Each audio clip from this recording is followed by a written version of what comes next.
and welcome to Good Morning RPG. My name's Leia. This is Matt, and we have Ben with us today. Hello.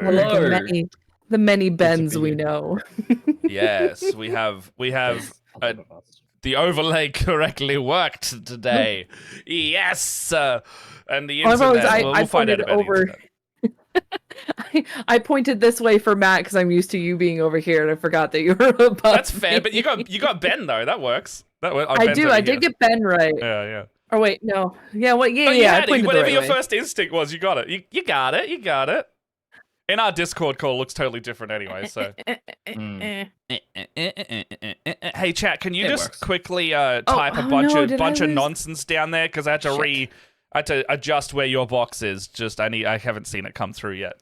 But hello, everyone. Hello. How are you doing? Yes, we have a Ben today. Ben from Dungeons and Doctorates. Oh, thank you. Oh, my arms are all colliding with each other. Yes.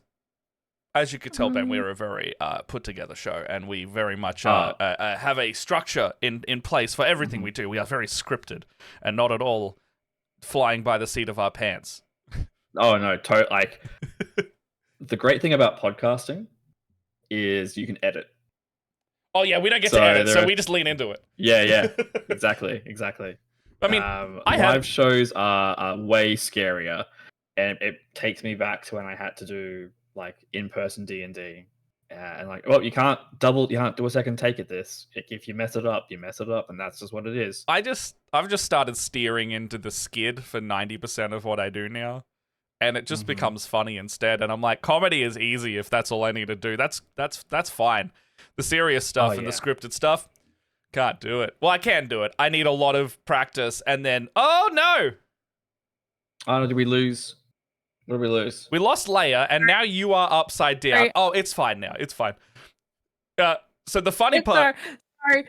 No, you're good. What happened? You guys froze for a second, and all of a sudden I couldn't hear anything, and I was like, "Is it me? Did something happen?" And I'm like testing. I tested the stream, and I was like, "Okay, I can hear the stream through my headset. I can hear things. Why can't I hear Discord?" Oh no. Well, when you disconnected, so a little secret that I had to do is, Ben, your camera comes through upside down for me in Discord.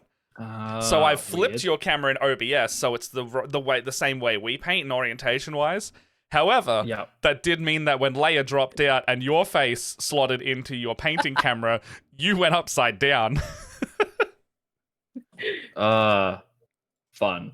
No, the classic. We need to just everything back behind the scenes held together with like sticky tape. And there's a cascade of there's a cascade of delicacy behind here, and the way that I've set up these cameras temporarily is like, as long as everybody is connected in the call and in the correct position, there is no problem.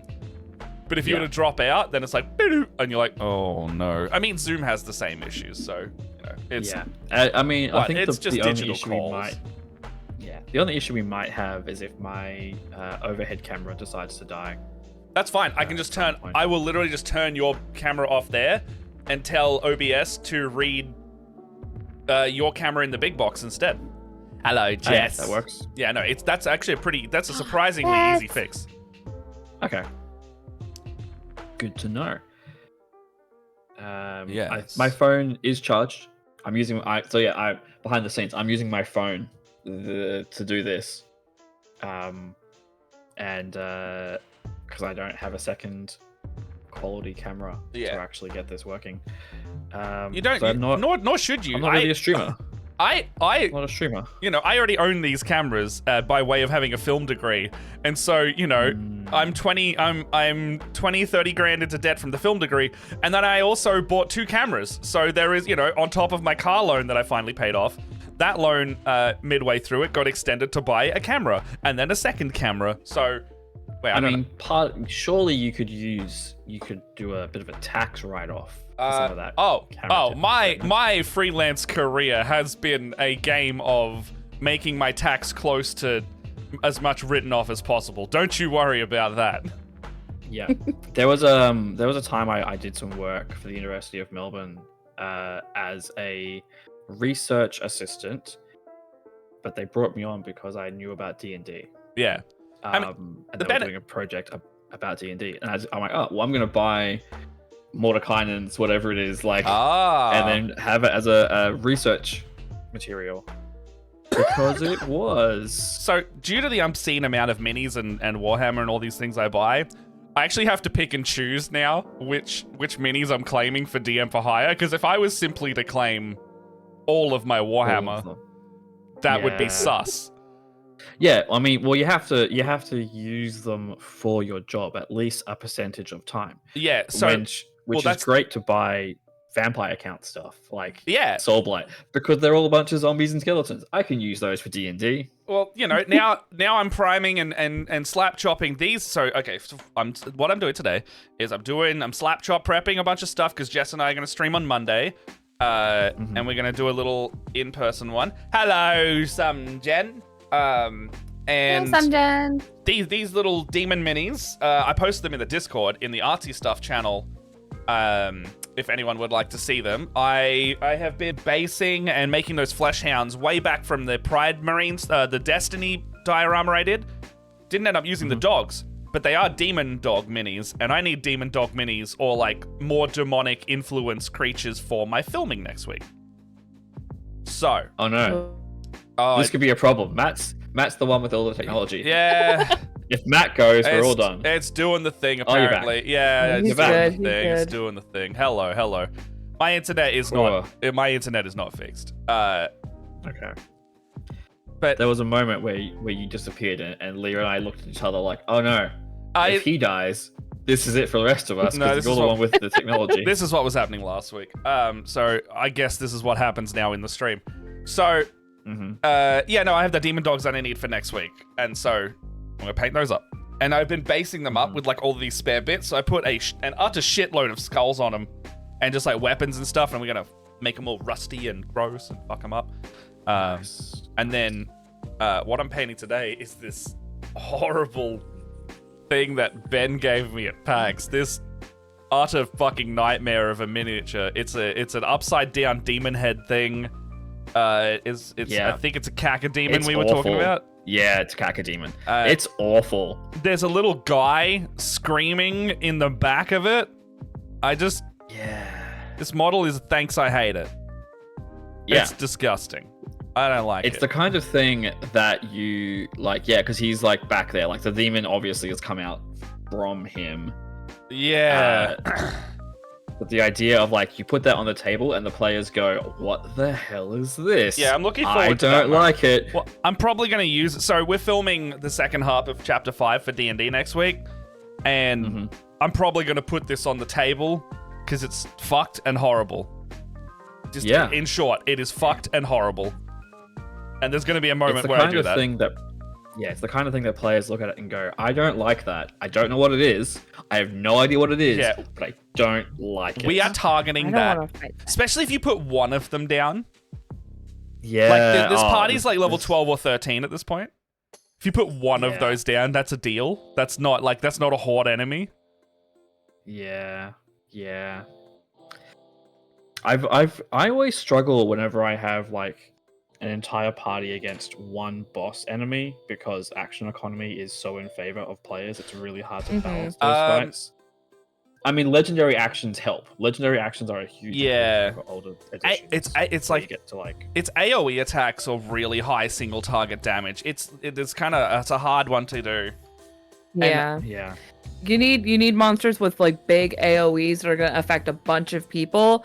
And I've found that like meaningful layer actions. Yeah. Like especially when you have like I've also doubled down because I have a level 15 party that is like now getting to kind of the crux of the first arc.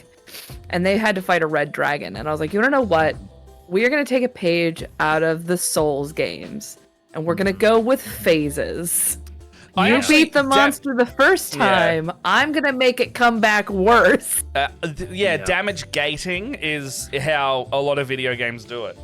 Destiny does it as well, where it's like you enter like phase 2 or phase 3 when you get to certain health thresholds. In Fizban's Treasury of Dragons, they literally did that with the Great Worm stat block when you I think New Tiamat has that as well, where you kill her and she yes. regens and then gains her mythic actions. Yep. Yeah, Fizz Bands has been good for dragons, really, and like a lot of useful things for just big monsters in general. Yeah. A lot of like interesting tooltips. There's actually some interesting like big monster actions in the Mythic Odysseys of Theros book. Oh, I love that. That's one of my favorite D&D books. The magic settings are like way up there for me because they're actually. Yeah. I don't know. It's not they're actually good compared to the other D&D books. Like there's a strong theme already there because they were designed top down and they only had to convert it to D&D versus make up a whole new thing. Yeah, exactly. Sorry, Leia. What were you saying? Yeah, sorry.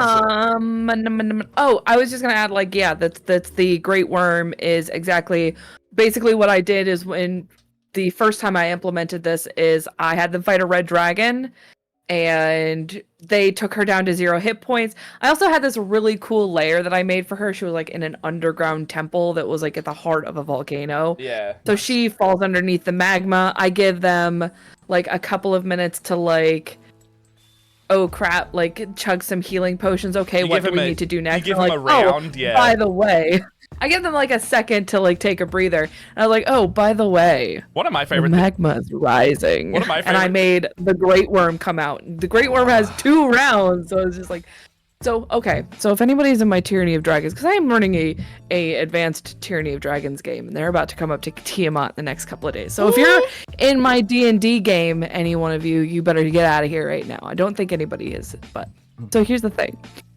So I'm gonna make them come up against the avatar of Tiamat first. Yeah. Just like a sorcerer kind of avatar. They beat the avatar. They're going to fight round 1 5-headed Tiamat. Take her down to 0 hit points. Then have to do like... So the way that I'm doing it, because I'm doing Tyranny of Eberron, where Tiamat has somehow gotten to Eberron, I'm going to have her like... Her round 2 is going to like... She is gonna like suck up the energy of Kyber a little bit, because that's kind of like what I've been doing with. I love with those crystals. Plot.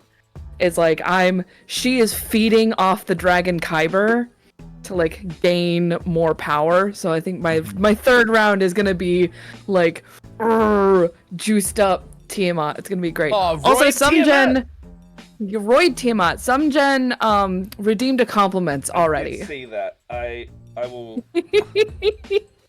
What do I need to do? You have to oh well, it's compliment time. So just compliment. Normally Matt and I have to compliment each other to the detriment of the other person. And you're not allowed to wince or not do it. Okay. Basically the compliments reset if you struggle to take the compliment. Sure. Okay, well, I'm going to jump into this. Matt is fantastic. Matt is doing the like, D&D, like, as a career dream, running those side hustles, doing all that stuff, streaming and doing all those things. Like, he's doing the D&D as a career that I think a lot of people want to do, but are afraid to take that plunge. And I think it's very like ambitious and like brave of you to be doing that as a job. Like it must be a tough hustle to like get through. And I think it's great that you're actually doing it. Hold on, I need to do my class. Thank you. The way my insides feel, I needed to express that on the outside. Sure. Yeah. Yeah, it's very surreal. Thank you. What are you talking about? You totally deserve that. I do, but brain doesn't let me say. Mm-hmm. Well, it doesn't help that also like Australia have like tall poppy. Tall poppy. Yeah. Yeah, my brain is tall poppying my outer self. Yeah, thanks, brain. Yeah. Is that a thing in the US as well? Like tall poppying? Yeah, so we drag people. Matt, you want to take this? Yeah, so it's like it's an Australian phenomenon, particularly strong in Australia, where it's if you were to say it in like just an American voice, hey, you think you're better than me? Nobody's better than me. And then you drag them down, but everyone in society does it naturally. Yeah, it's like the people who get up to a certain point. Fuck you! Reach a certain You're level not better than me. Yeah. It's like we have to drag them back down to keep them real, which I think maybe is like it's part so integral to Australian society, to like why we don't really take ourselves that seriously, because everyone is like, no, you aren't that great. Like even people who are like really up there. Yeah. That's why you have things like that's why cashed up bogans exist. I think we do have a modicum of that in the US. Only it's these people really do think that they're hot shit. Oh, people here think they're hot shit, but nobody else believes. Yeah. The thing is, you can believe you're hot shit all you want. Nobody else will believe you're hot shit. Yeah, the rest of society will like pull you back down. Yeah, you can get as far ahead. You can resist it. Yeah, Hugh Grant, like it's like, you know, you come to Australia, everyone's just like, oh bloody Hugh Grant, huh, Mr. Wolverine? Like Jackson. Oh Grant Mr. Well, actually, yes, no, Hugh Grant is English. Yes, who am I talking about? Hugh Jackman, that's it. Oh, Mr. Hugh Jackman, Wolverine. Like, everyone would just be like, oh, I love your work, but also, look at you, Mr. Big. Like, it would be a... Yeah. No one would be afraid to do that, you know? If you didn't really respect him, either. Yeah, exactly. Yeah, and so, like, we as a people don't want that as well, so like we're afraid to push too high sometimes. That's why Chris Hemsworth seems like a really down-to-earth nice dude. It's all because the Hemsworths. Like, you can think Chris Hemsworth is like just a fucking guy out at Bondi Beach having a surf. Like, if you were to see him out surfing, he would not be Chris Hemsworth. He would just be man who is surfing with long blonde hair. Yeah. Like that's and you could like, he's got an impressive body of work behind him, and he's a fucking massive celebrity and all this shit. But everyone else is just gonna be like, oh, that's Chris Hemsworth. What up, cut? You know, there will be people who have nothing in terms of starstruck or anything. They'll just treat him just like a fucking guy. Yeah. Or they'll be like, hey, you're not hot shit. You still go down to the fish and chip shop and order your dim sims like the rest of us. Yeah, you order your dim sims 2 at a time just like the rest of us. Yeah. Oh, Whopper. George went to Whopper.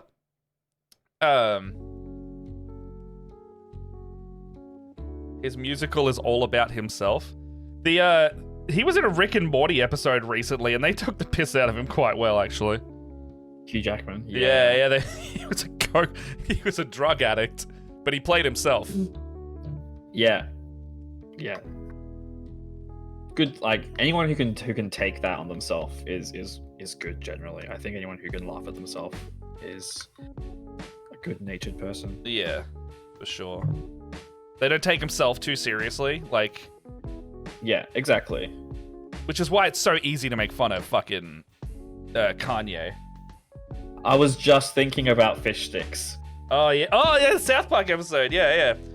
Just because like they specifically wrote that as like, who's someone that won't get the joke and will just take it super seriously, and then when they released that, Kanye didn't get it, and like, I'm a genius. A lyrical genius. Not a Kanye fan. No, it's not either. That's because Kanye's a fucking douchewad. Yeah, he's a Nazi. He's a literal Nazi now. Yeah. Yeah, he's a literal Nazi now.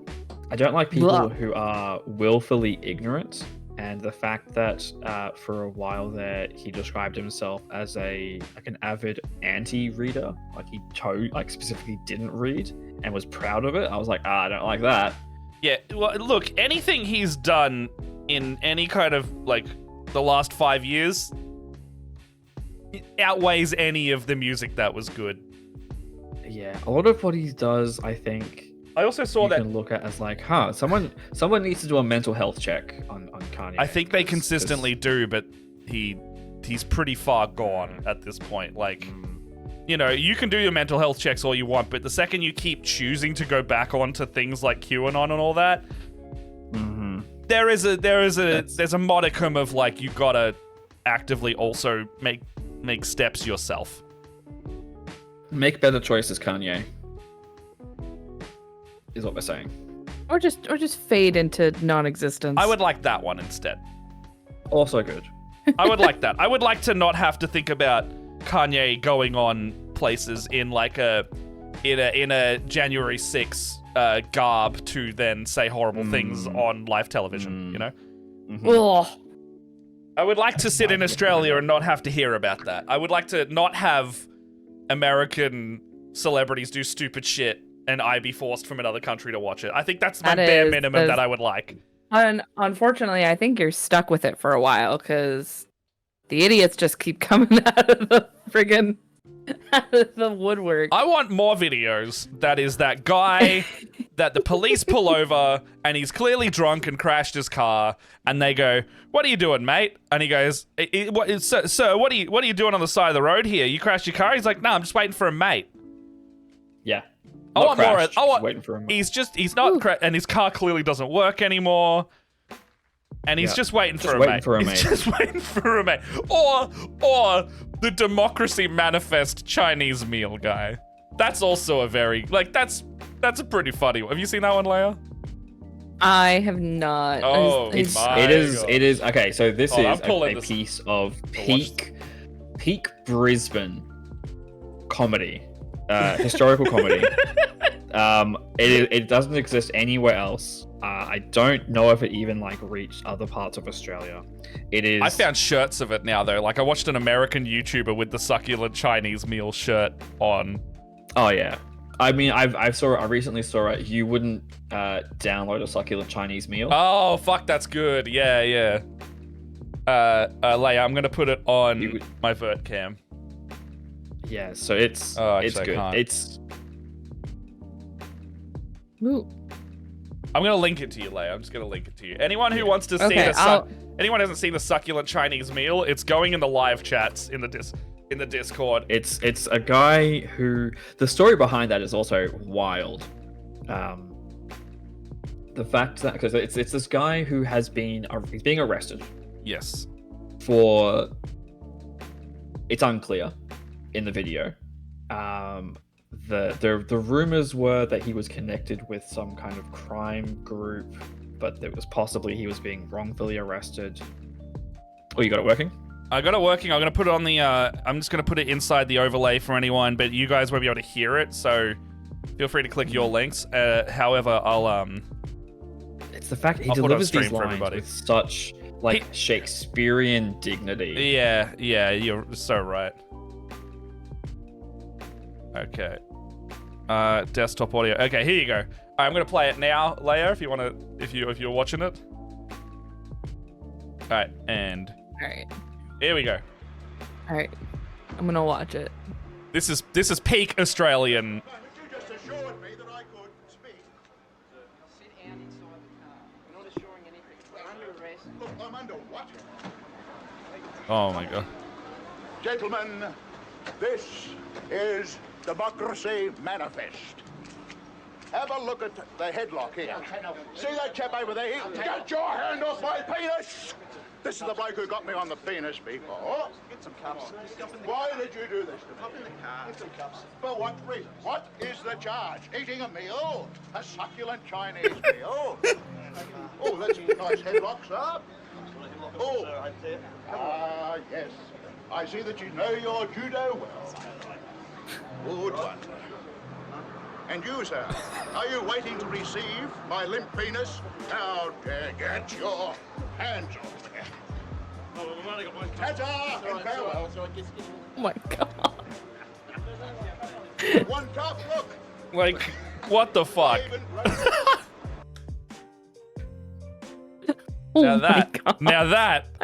That's what I want to see more of in the media. Yeah. Woo. Anyways, Matt, it's your turn for compliments. Oh yes, we're still on that. Yes, we're still on that bandwagon. Mhm. Yes, Leia. I'm not gonna let you. Some Jen spent the beans. You are gonna compliment somebody. Okay, Leia. Not me. No. No. You know what? I just realized that I have to go. I have to go change my water real quick. I'll be right back. It's okay. I'll wait. Mm-hmm. All right, everybody redeem more compliments, but put in the message that when you redeem your compliments, I want them specifically for Leia. And then when she comes back, I just don't know if she can hear this while she's doing that. She might be able to, but she can't speak back. So, thank you for following, TazzyGo1. If you put a lot of compliments in there and ask me and Ben to just pepper Leia with compliments when she gets back, I won't be upset. I'm gonna go hide in the bathroom. I hear you scheming against No. You didn't. As if I didn't. I feel No. like I'm at a disadvantage because you can hit Leia with the real deep compliments that Well, you can do it based on first impression. Samjen. Yes. Leia. I think you have immediately run out of the gate with your professional DMing, so much so that you filled your first game and it's going good, and you're telling me excitedly every week about everything you're doing with it, and it only makes me happier that you've started doing this, and it means that you are #worth it, and you know you are, and you're seeing the value in your ability and your skill because you're a good fucking DM, mate. I can't put my hood up because my ponytail's too big. That's fine. If you did, I'd start again. Anyway. Samjen! Samjen!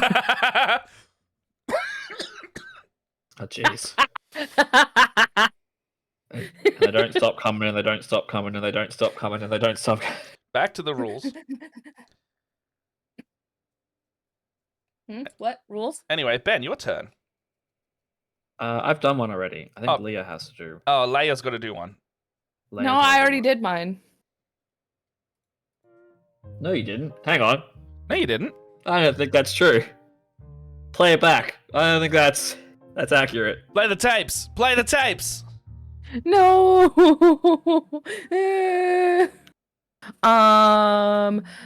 Ben, I know we've just met, but I think you're a wonderful person, and Matt, you're a real good friend. I like you. That's fair. Flustered brain is flustered. Okay, how many more do we need to freaking do? 3 more? There are three more. All right, I think that's one each then. Yeah. Sure. We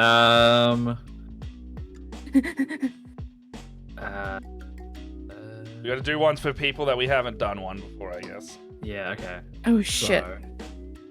So, I'll go. Ben. Yeah. I think meeting you. I actually don't remember when I met you, but it feels like. PAX, I think.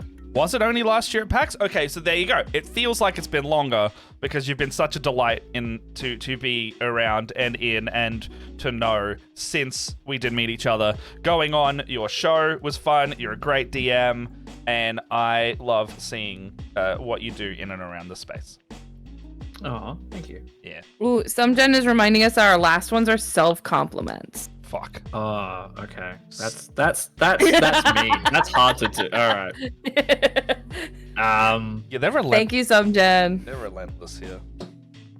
They're relentless. Leia, I think you've got a really great stream setup. I'm looking at your background. I'm looking at your camera setup. It looks really professional. Like you've got the LED strips. It looks really good.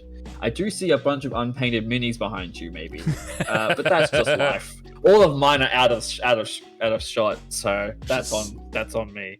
This is actually okay. So here's gonna be part of my compliment. The reason that my setup looks so good is because Matt made me work with him for 2 months before we went live. We got together every Wednesday, and he recommended camera angles and getting my LEDs up and pushing me to be a better streamer. So thank you, Matt. I don't remember doing that workshopping side. Yeah, you helped me with figuring out the angle of my lights, my face light over here, and having some cool backlighting and my my stuff. Oh. So that is all from you and I working together for the first 2 months when we We before we doing the stuff. went live with everything. Yeah, we were doing the stuff. Oh man. So that's all you, my dude. Thank you. You're welcome. You're a good bean. Self compliments? Oh jeez. Self compliments. Yeah, they're the hard ones, right? No Yeah. one can think of any. Okay, I yeah, have a fair. self compliment, Yeah, toot your horn. but mine comes a little bit with. I know I had mentioned before in the before game, or before stream, that I have an announcement. Okay. So, and this kind of goes hand in hand. So, kind of like what Matt said, I have been doing really, really good with my self promotion and stuff like that, and being a professional DM. So much so, I am going to PAX this year, guys. Oh, you got I'm it? going to PAX Fuck U. yeah! Yeah. Fuck yes. Is this I is what am we were talking about, going- right? The one. Yeah, this is. Oh, we were going. hell So, yes. I am going to be working with Baldman Games. Hold on, and which I'm PAX? gonna Which be- PAX? Which PAX? Before PAX the U. before the PAX U. Australians get excited. Yes, before the Australians get excited. So I'm going to PAX U in December with Baldman Games. I am going to be doing DMing all weekend. Nice. Nice. It's going to be awesome. I applied for a DM position because I was like, I am professional enough for this. I can do it. I got it. And I did it. And they accepted my application, so now I am going to be at PAX U. That's awesome, man. That's so cool. I'm so excited. That's gonna be great. It's You deserve it. You fucking deserve it. nerve-wracking. I do. You I'm deserve it. working really hard. Yeah, exactly. You got all your stuff going, and you know you've done the other booths at other things, and they've recognized that. Mm-hmm. Yeah, that was the big thing. I'm very excited because we're gonna be running Planescape this year. So that's gonna be very cool. Nice. Yeah. I've heard good things about the new Planescape book. I've been reading Oh it. my god. I've been reading it, and it seems fun. The criticism that I can see that I kind of agree with is that a lot of the Planescape book is geared towards getting you to run the adventure that comes with it. But Yeah. nevertheless, it is the adventure. It looks fun, like rather than I think the Spelljammer one was a lot my- less fun by comparison. Oh, I've yeah. heard the Spelljammer was also not I will- not a full. I will. No, it was a 5 to 9, and I will be finishing it tonight. Actually, Okay. No, I meant more than that. Sorry, Leia. I meant that the No, you're right. Spelljammer book is like light on the content. it is. It is very. You have to make up a lot. Sorry, you can say Leia? I was just gonna say, like, my only criticism with the Planescape book so far is that I paid almost $90 for the set when it probably could have been put into one book. Okay. Like, I think it would have been. yeah. I paid almost $90 for 3 books that are 90 pages and less. When I could have, like, they could have just boxed this as one game with, or like one book with the content and the monsters with so like the Vassen book that I have is like it is all content and like the monsters and world building, and then in the back it has here are some starter contents that you can play. Like So- that the size of the modules are big enough to go into one book. And I don't think I should have had a moment to to pay realize $90. I'm like, wow, where'd you find it for Yeah. 90 US? Like, no way. $90. Yeah. It's 90 it's 100 Australian here. I was about to say that's fucking heaps. Yeah. It's tough. There's so Um, I'm in two minds because I like having the separated books because I don't want to flick through a shitload of content before I can get to the adventure, but I also want those separate books to be longer. I would like each one to be like, what are they, 90 pages roughly, or 60 to 90 pages. I would like a solid 150 per. Yeah, 2 of them are 96, and I think the other one is like 63. Yeah, the monsters one. I don't care if the monster one's shorter. I maybe up that to 90 and the other 2 were a bit higher. Because, like, they are just writing a regular size book. You're right. Because I know Tomb of Annihilation and or, like, Waterdeep or the Baldur's Gate one, they're like 300-page books. which means that if you were to times all three, like 90 times 3 is 270, which is a regular length book. The Pathfinder core book is 600 pages, and that costs the same. I've got the Sandy Peterson Cthulhu Mythos for 5e. Yeah. That is a monster of a book, and it was only like, I want to say like 80 Australian dollars. What's the Tome of Beast cost from Kobold Press? That thing's 40. That's like $100 book, right? And that's like that is solidly 500 pages plus. And that's only monsters. Some gen there is not, because last time we were talking about it last week, we were already confused when there was 2 donation goals, so having a third one would be nightmarish. The Tome of Beasts from Kobold Press goes for $42 American. So that's around 80 to 90 Australian. It probably retails for 100 to 120 here then. Because we pay a nice little Australia tax on top of that. Import nonsense tax, yeah. Oh, the webcam goal is exclamation tip, I want to say. Yes, so the... Oh no, hold on. That's donor box. You're right. I think I may have changed it. Oh no, did we lose Matt again? I think we did for a second. There he is. Oh, hello. Hello. I was saying, I think I may have reworked the chat command that webcam one may not be correct right now. Let me just check it. Because I really should have. Let's see, what do we got? Is that a fight? No, that's a.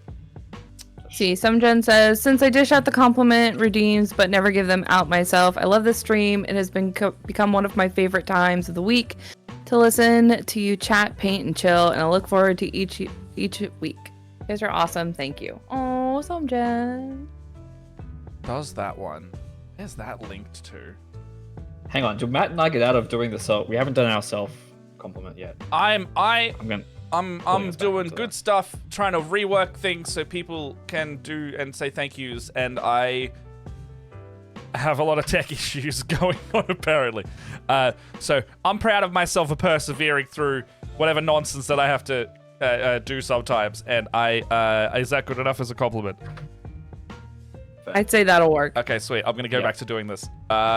Yes. Let me think. Okay, what's me? I'm proud of how much better I am at getting into doing that like awkward networking thing at social events. Oh, and that's being like, hey, I'm a person who does TTRPG stuff. We should collaborate and do more things and get you onto my show, and I should come onto your thing. That's genuinely very hard to do. That is a feat. That's very, getting better at doing that. I've got business cards now. Because Kate is just like the most incredible. That's a compliment bomb Kate while she's not even on the stream. Because she hates it. But yeah, like, I'm doing that. Like I've had you on my thing, Matt. We did some Kobold Caper. That was fun. We got to ride a dinosaur. I did. Got all up in the walls of a building. Was it you who got stuck in an event? Probably. I played my Matt Berry Kobold Douglas. You know, like it's a thing. Yeah, it was a good time. It was just on 2 Halloween streams, which is pretty cool. Oh, that's fun. For Meeples and Dragons and for Fate Script. Oh yeah, I saw those. It was good fun. It was good. Weird that I died first in both of them, but that's just the thing that's happening. It's Halloween. It happens. That's fair. Yeah, it's. I'm glad that to be getting out there, doing more things. I'm currently working on a new project. So like you might know my voice from. Hold on, we just got a raid. Dragons. Oh, what? Have we just been paid? The alert's not coming through. Oh, why is the alert not coming through? Oh, well, look, either way, welcome Raiders. Hello. Thank you for coming in. Hello. Hello. Ian, Asta, Art, thank you so much for the raid. We are painting up some minis. Leia, with your Lilith, what are you doing? Just show us real quick. Oh, yeah. I was putting paint on my thing. I am working on some metallics for my Lilith model. She is like 95% done. Nice. We're almost done with Lilith. Nice. She's gorgeous. And today we have a guest from Dungeon and Doctor. It's Ben. Hello, Ben. What are you painting? Hello. I'm painting this like underground buggy beastie guy. Just currently putting down my base coat. Nice. And I'm prepping up a slap chop for this horrible cacodemon that Ben gave me at PAX Australia in the past few weeks. So I was like, let's paint it on stream when we have Ben. And it's a real thanks I fucking hate it energy kind of mini. And I'm going to use it on my filming next week when we film our actual play D&D. So I'm looking forward to putting this on the table and letting my players go, what the hell is that? You have to send me that clip. You have to. I need to see. I'll send you the clip for sure. Like I like Jess will be on set. We could even film it like just on a phone if you want to see it immediately. Yeah, the demon's horrible. It's also got like a guy in the back of the demon face as well. Like, what the fuck is that? Also, we are a bit sweary on this stream. We are PG Australian, if that means anything to anyone coming in here. I think MA. Well, the PG Australian means that we say the F word. Oh, yeah. Just, you know. This is such a wild thing for me because my D and Doctorates thing is always like family friendly, and so my editing sometimes has to get a little creative with certain guest members. YouTube already isn't monetized for us, so like the swearing is just like whatever at this point. But yeah, we're a bunch of gremlins anyway. It'd be so hard to hold our tongue, or you'd hear so many bleeps. Yeah, there you go, Ian. There you go.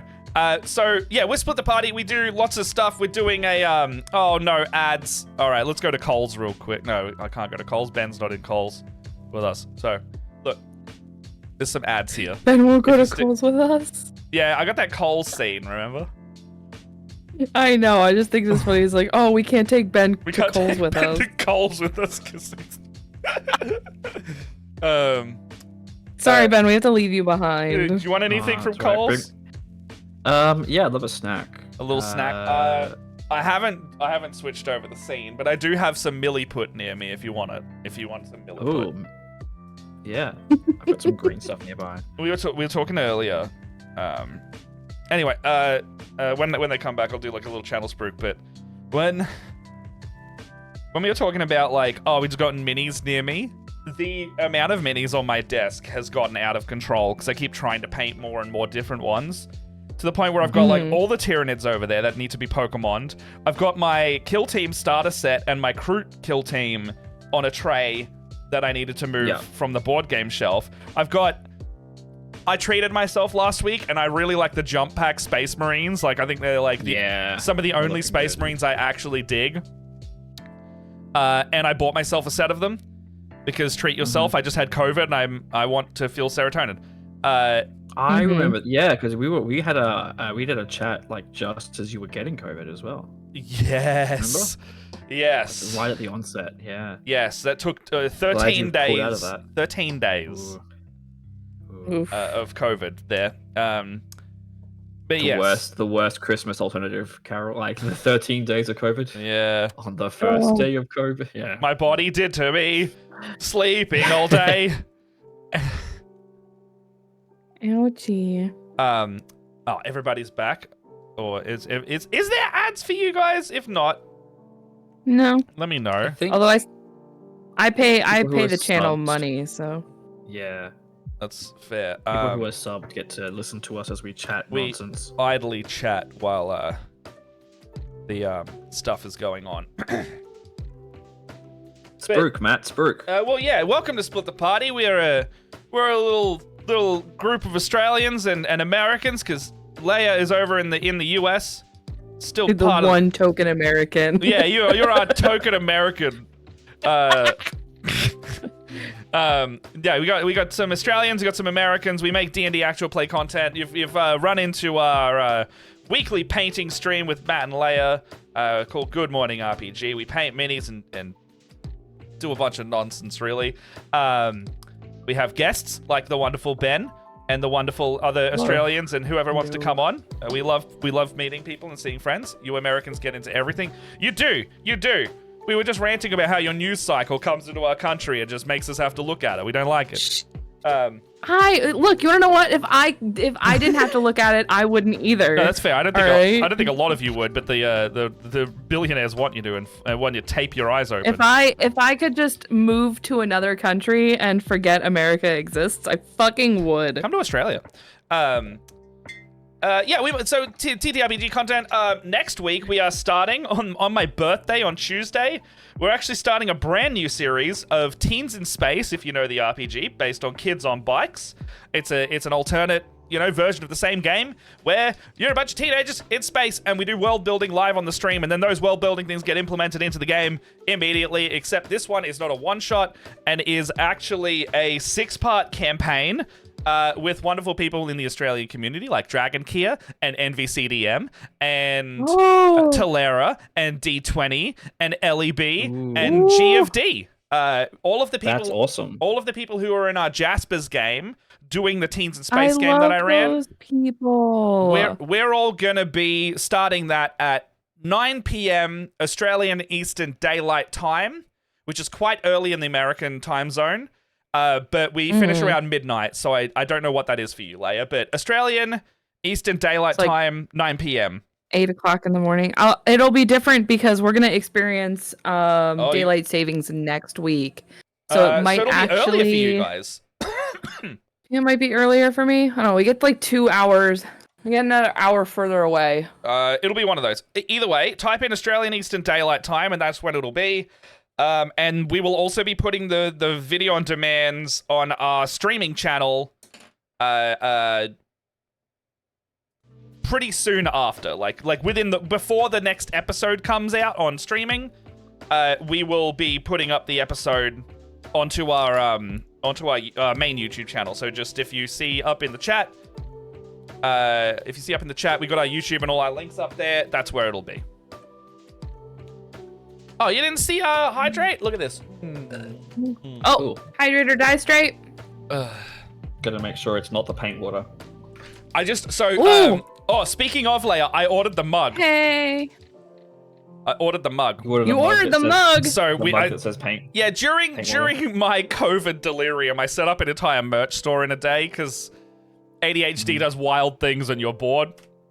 Oh yeah, I saw that stream. Yeah, so if you want to, I also went and designed a bunch of cursed shit and put it up. Oh, actually, one of the things I ordered. One of those pieces, some of those are like real close to like, I don't know if you can legally do that. What do you mean? My parody logos?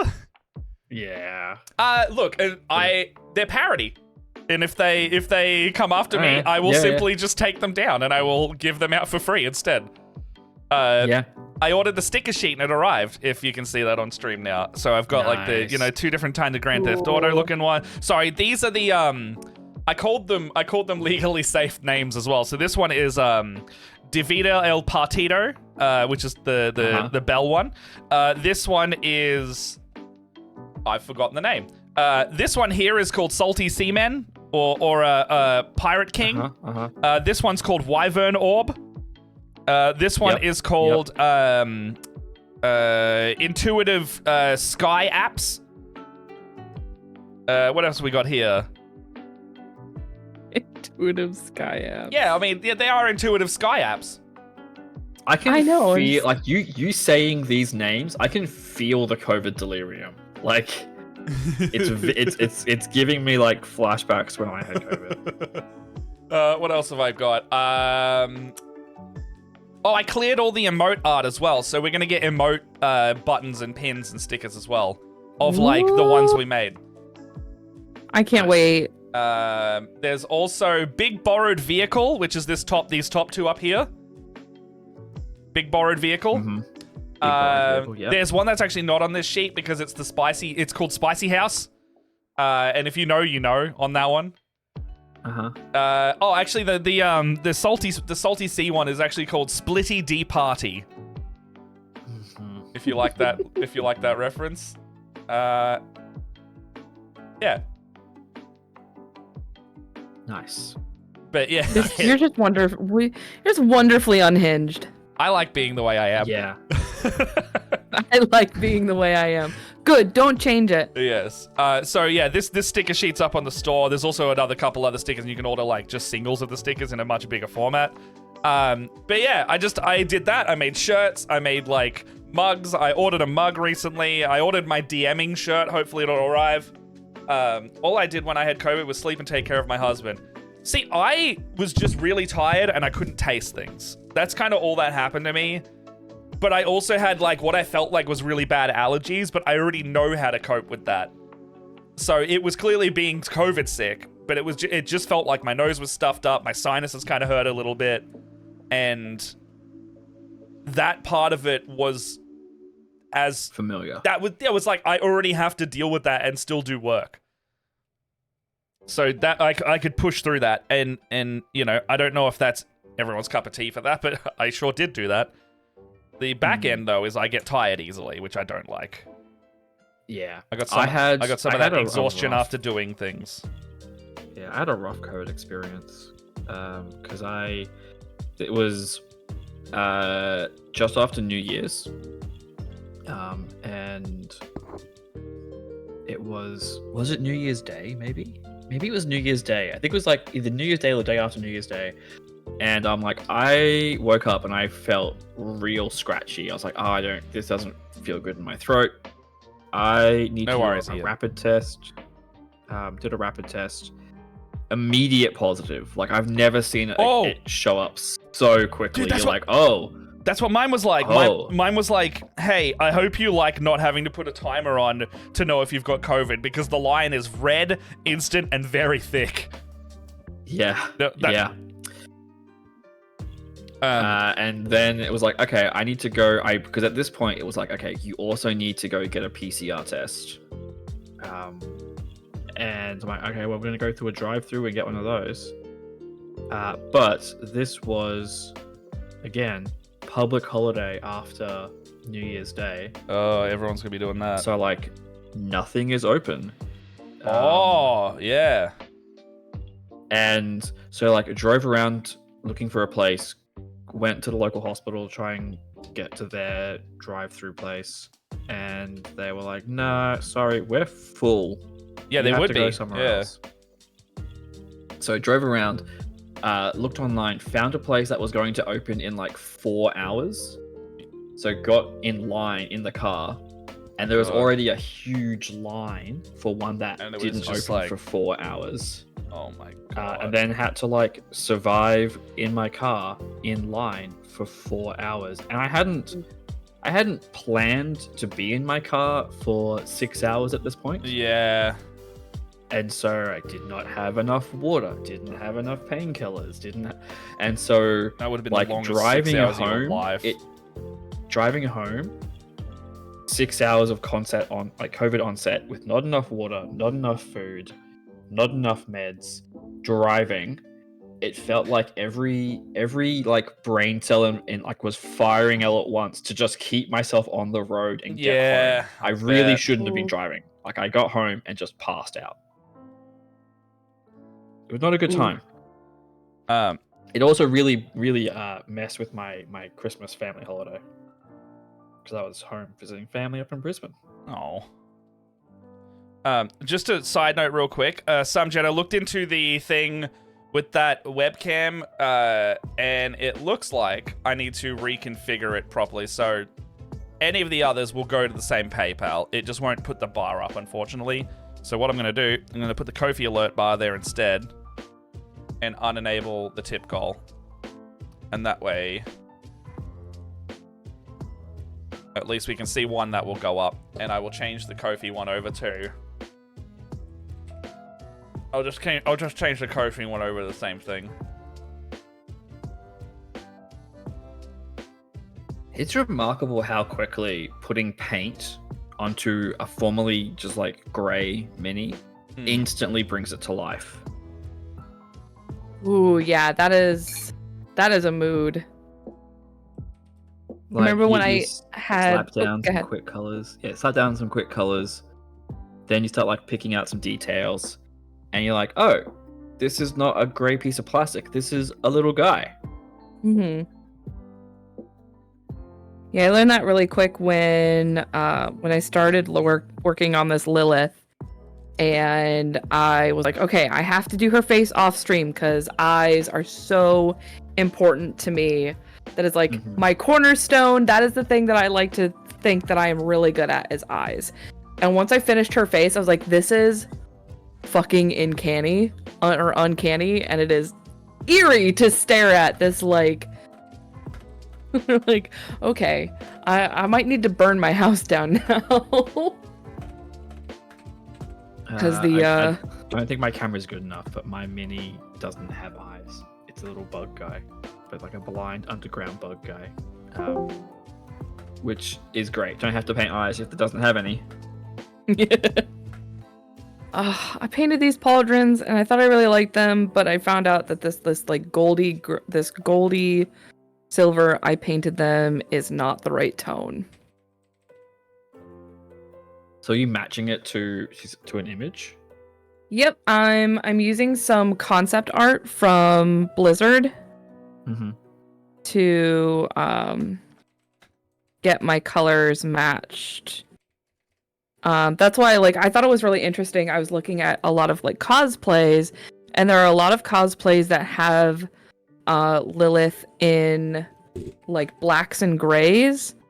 And when I was looking at this rendering of the actual like 3D model from the game, she's actually wearing like blues. Okay. Very dark. Probably because the lighting situation they have her in game like shifts that blue. Yeah. That is what I figured as well. So I am going this more blue, and I know it probably doesn't look as cool as it might look if I did like blacks and grays, but I feel like the fact that I'm doing something that's a little bit more... All right, it is up. So the Ko-fi goal, so if you go exclamation Ko-fi, now you can see the webcam that we're looking at getting layer and the percentage that it has already been filled up to.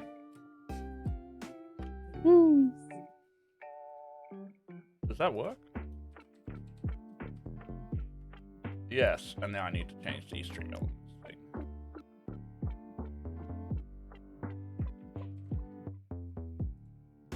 I will change the bot command.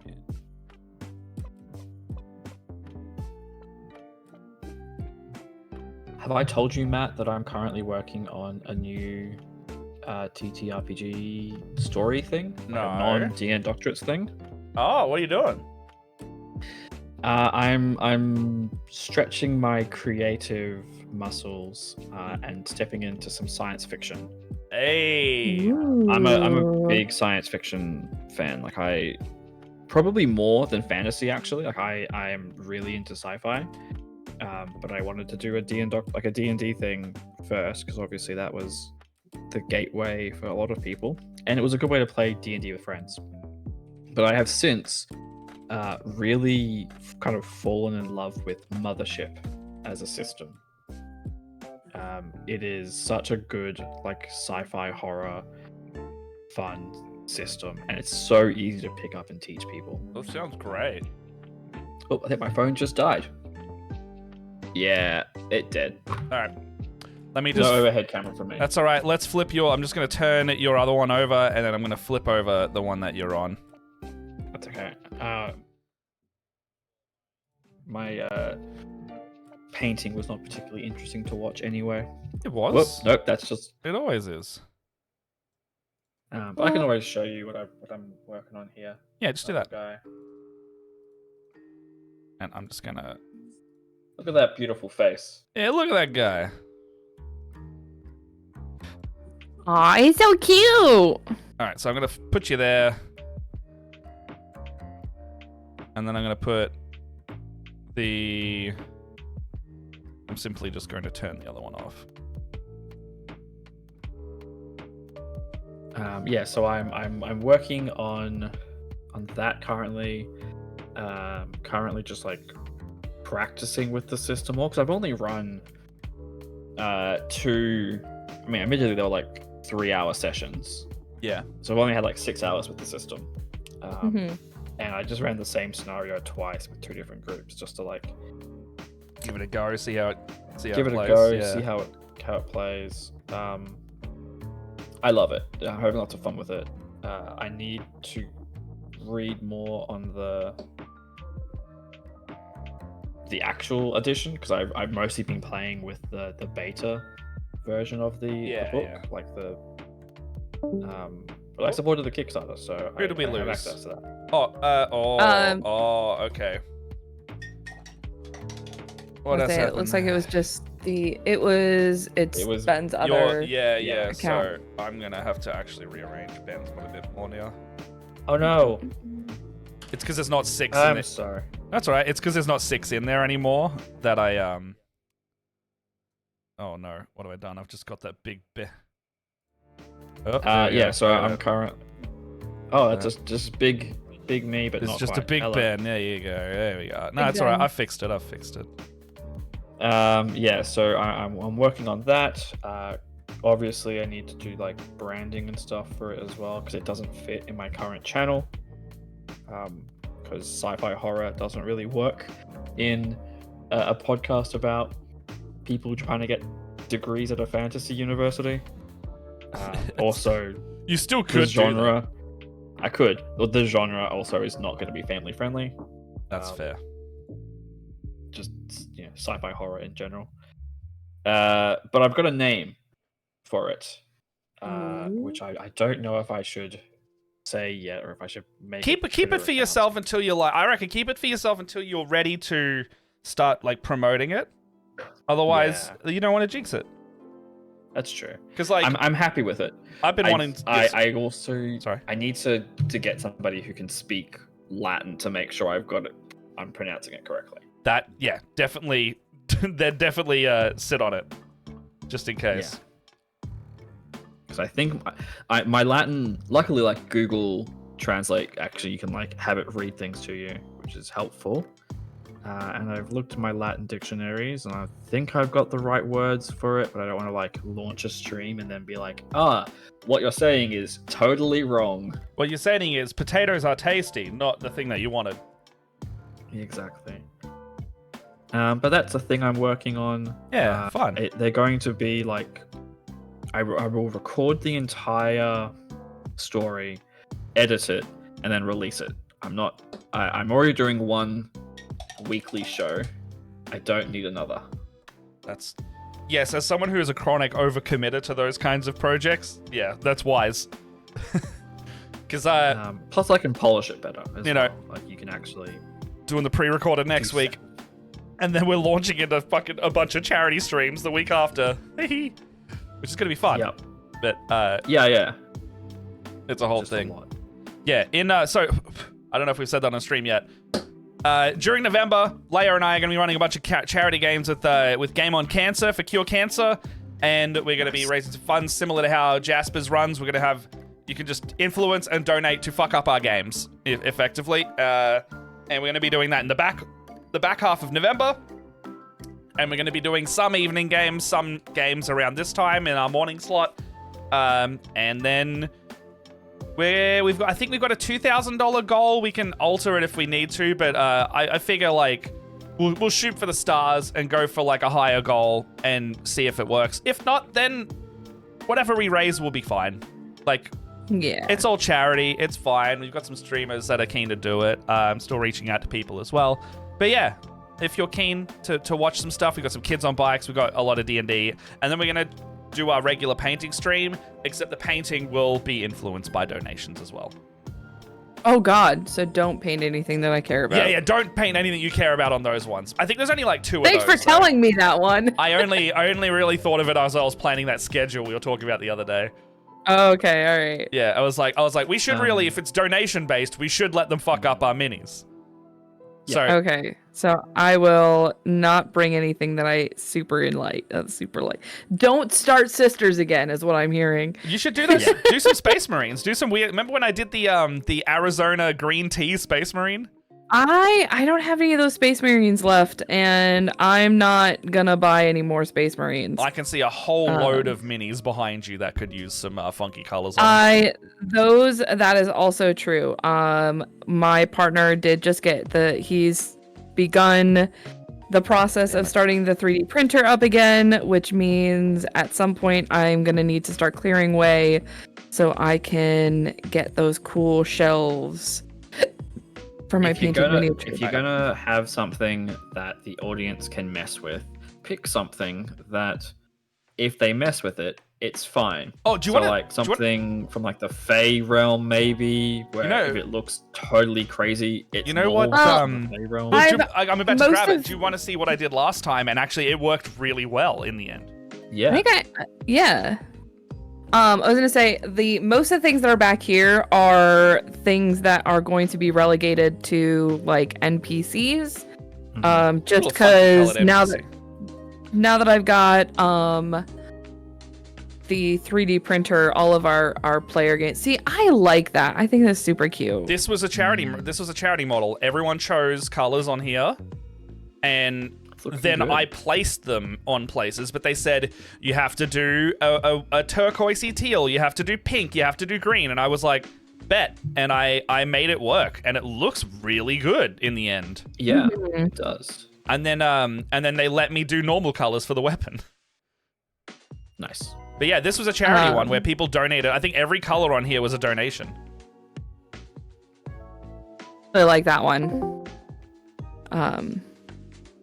But yeah, because I have a 3D printer, most of like the PCs that we do now are like custom prints and whatnot. And this was back when I had my Etsy shop, which is closed and I'm not doing anymore. I've got a ton of... Dude, I had to move a bunch of my stuff around because I'm going to be taking some totes with me. Like, because I've got a rolly tote, I'm going to take my rolly bins with like all of my books and stuff in it. Nice. So I'm not going to haul around a backpack for all of PAX. Have I ever shown you? Have I ever shown you my DM kit backpack? No. You would hate think so. If you don't like a big backpack for all your DMing shit. You would hate. I bought a board game bag that can hold 7 like Ticket to Ride size games, and that is that's my DM bag, and it is the biggest thing you'll ever see. Well, so I have these cool husky. I have this cool. I don't think you can see it. I've got this cool husky set that I bought back when I used to go to cons to vend. To like hold all my product and stuff like that. And so the bottom is a rolly bin. So I was like, oh, I'll just put all my D&D stuff in there. It'll be like my dice and my books. I bought a used set of 5e Dungeons like starter kit so I could have a con set of books in case it didn't get stolen. Yeah. But I was like, I don't want to haul all of that around, especially since the Planescape books are so heavy by themselves. So I had to clear out a bunch of room because it still has all of my product from back when I had an Etsy, and I have all of like these like earrings and stuff like that I had made out of dice and diced keychain stuff. And I was like, I had to move all this stuff. It was fucking sad. Like miniatures that were painted that never got sold, chainmail that never got sold, like jewelry that never got sold. And I was just like, the most depressing moment. I was like, me sitting on my floor transferring stuff from one bin to like the bin that they're just gonna die in. Although I think I'm gonna take my keychains and hand them out at PAX. I was about to say you can turn that into marketing and everything as well, and we can also if you ever want to give stuff away, we can do that here. I told him, I was talking to my partner about it, and he said that I should take all of the leftover earrings and stuff like that I made. So I've got a bunch of dice that are like sets of earrings and stuff, and, like bracelets and stuff. And he goes, just turn them all into keychains. He's like, just turn everything into a keychain, and then you just hand them out at the end of your games. Because I'm working all Saturday. Yeah, do that. And it turns into marketing. Like, I'm working. Yeah, exactly.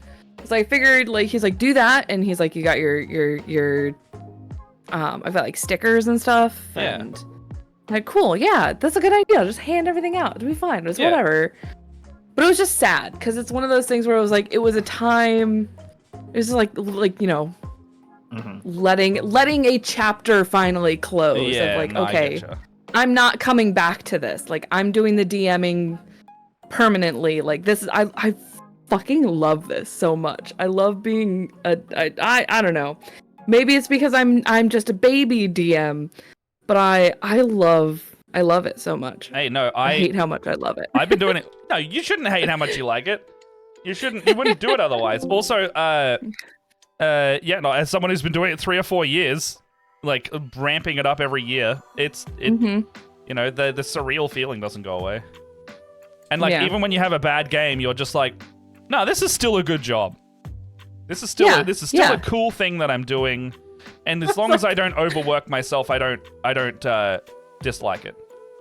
I was like, I told my partner, I was like, here's some D&D math for you real quick.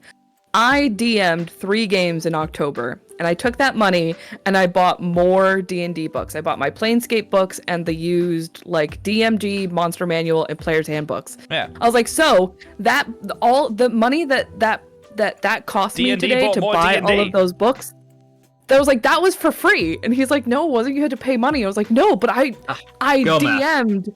It's D&D math. It's DM math. Yeah, DM math. Yeah. Or what is it? It's book math. It's DM. Hobby math. DM. It's hobby math.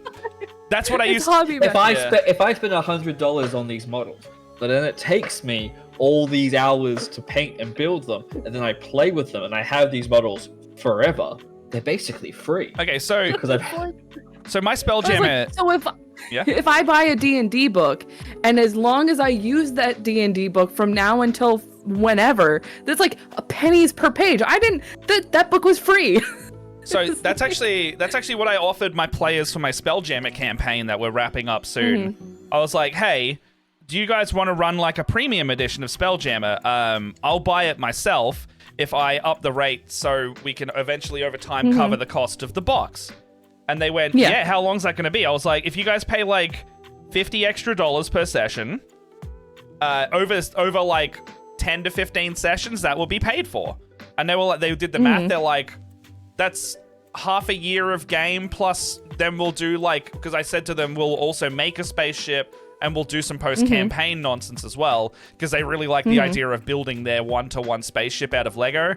And they were keen for that. So like, they've been playing over the last year, the Spelljammer campaign, and now we're going to go after tonight actually.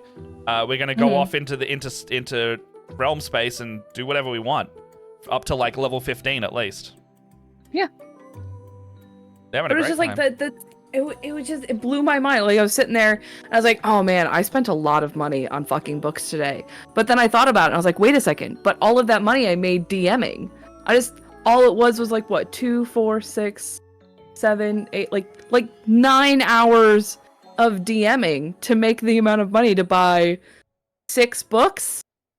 Those books were free. Would you like a really weird one out of that is starting to happen from our content? What? So, because we make a little bit through like Patreon and other means to split the party, I'm no longer out of pocket personally for these things. And because I'm doing the DMing, I can also claim that on tax. So the weird thing that's starting to happen is like, oh, okay, hold on. I've finally been able to start saving, which is nice. But like, what do I spend my money on, because my hobbies are now getting monetized and paying for themselves.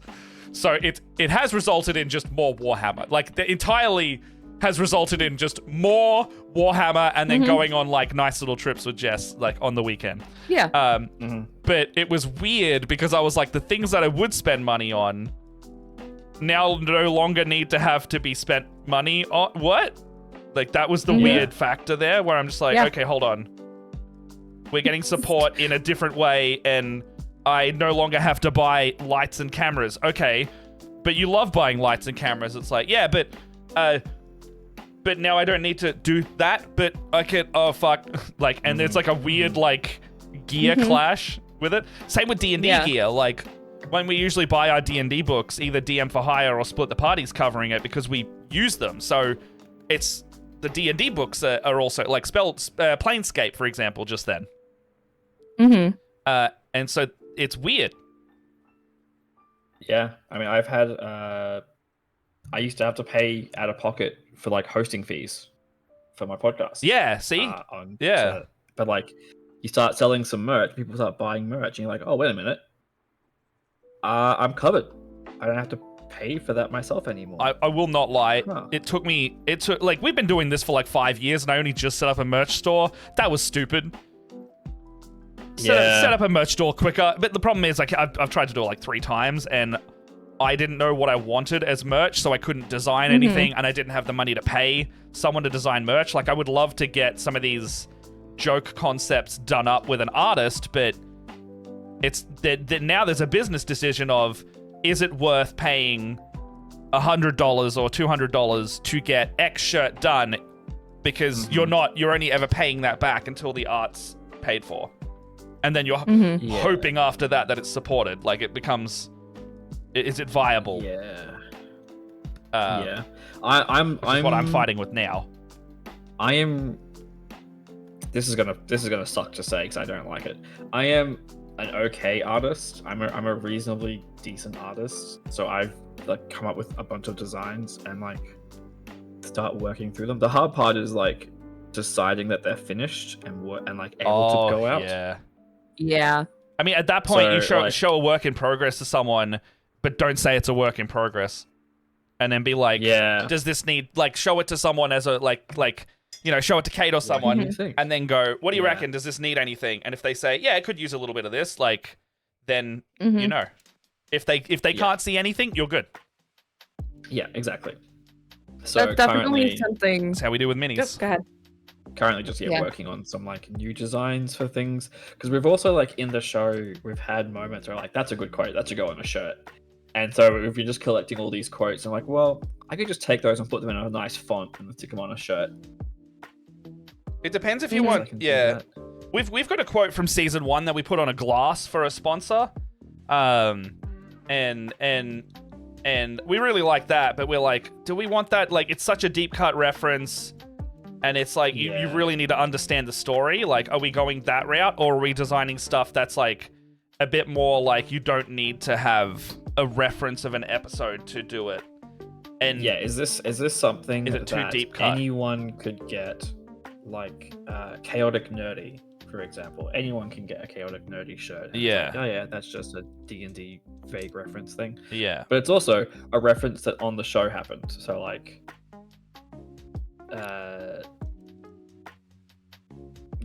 we try to hit that middle point if we can. Yeah, because you like not everyone's gonna watch your D&D or listen to your D&D, but not everyone's gonna watch the Twitch, and some people like you know, some people might only come in to watch Teens in Space when we do that. So it's like, where's the mix there? Yeah. But if you're making shirts, so I made a Mephit shirt on that merch design stream because immediately like 5 people bought it, and I was like, if 5 people buy this and I put it on stream and people are donating and subbing on stream, that one's like a you know, we made a couple bucks per shirt, and it was fun. Like, if you're doing it for that value, that's great. Yeah. Because I also designed it on stream, which is content, and that's value for me. Yes, this is true. Oh, I have to get some paint. I already have paint on my wet palette. Now that I've got a bit of a base coat on this is what I was doing with the flesh hounds, by the way, because you couldn't really see them when they were just primed in black. The details weren't there. However, this is the basing I've been doing on them. Yeah, turn off autofocus. Yeah, no, I like the autofocus because I paint at different levels. But if you can see the that's good. It's real nice. The slap chop is such a good like it's throw down some black, put on a zenithal, bang bang. I actually get annoyed with regular contrast these days because I like how slap chop just distributes the highs and lows so much. Yeah, it does look good. It looks really good. It makes everything look better than just a regular contrast, because I was doing that with some Space Marines, and I was just trying to get them out of the way, and I put the regular contrast on, and I was like, I don't like this as much. It looks all... It really accentuates, like, the pooling nature of a contrast paint, whereas the slap chop version is, like, the pooling nature gets hidden by the darker recesses that have been established. Yeah. Such a good, like... And it's great for an army where you're just painting like a bunch of the same like dudes over and over again. You're just like, ah. Yeah. Well, I was saying to Jess the other day that I'm considering. So at Masika, Seb, if you've ever met him, he was at PAX on the Creators and Makers panel. I've been talking to him a lot, and he helps us a lot with our set dressing and stuff at the moment. We were over at his house the other day, and he was like, "Oh, I kind of want to play Warhammer," and I was like, "Yeah," and he's like, "I don't own any Warhammer," and I was like, "I own too much Warhammer, but I also want to play Warhammer because I'm thinking of entering my meme Tyrannid Pokemon into the tournament next year, just so I can go to a tournament of Warhammer and take a bunch of photos with me with a fucking Mewtwo leading my army. You know, I think that's funny. And I don't, I don't give a shit about what unit's good. I want to rock up with a meme army and get a bunch of photos with it, because I think that's where I will get my enjoyment. And then I also get to play a game I like. I sent you a picture about someone did a Krabby conversion. I did see that. That was good. I've also seen a really good Venusaur one too. Okay. But yeah, so like I'm considering painting up enough Tyrannids for an army for that. So I can go to a tournament with a bunch of that, and then I'll have like an Ash Ketchum orc leading them. And then I won't put him on the field, but I'll put him like somewhere on top of maybe a giant Pokeball. Yeah, make like a little plinth for him to stand on. Pretty much. And I want Bash Get him to lead his Pokenids into battle. Oh, that's such a good name. Yeah. I'm Bash Get him. And I'll caught these. Name. And I caught these nids. It's a good name for an orc. Oh. All right. I'm doing something harebrained. Literally. Yeah. Okay. So there's a technique that I've been dying to try, and I'm finally doing it with this Lilith. Yes. As where you take now normal people use fishing wire. I'm using cat hair. It'll work. Yeah. Oh, is this the blood drip I'm gonna thing? it's the blood drip thing. I am alright. gluing cat hairs to the bottom of Lilith's fingers to make it look like blood drips. Hey, you do what you need. Oh, just reading chat real quick, so I know we were on tangents just then.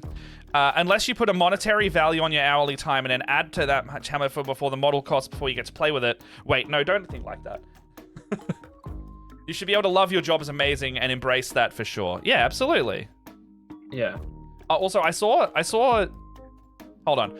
I saw Samjen put something very lovely in the chat before, and I need to go back and read it because I didn't read it out loud. Where was it?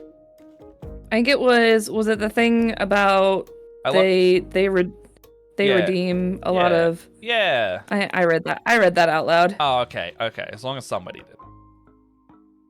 So I was like, hang on. I remember serotonin coming from that. Did that get read out? It did. I read it. Just that classic moment as you're painting, you like look at your fingers, like, wait, where did that paint come from? Oh. How did Yeah, that get seriously. Wait a second. But before I pick up my mini, wait, where did that paint come from on my fingers? How is that gonna? Okay, well that's. You ever done that with like a cut? You're like, huh, I'm bleeding. I do a lot of conversions. Yeah. And so I'm often holding a scalpel, and it's just like, wait, where did that come from? It like, appears. Look at your thumb, and there's all these cuts on your thumb. You're like, damn. It appears I've lacerated myself, but when?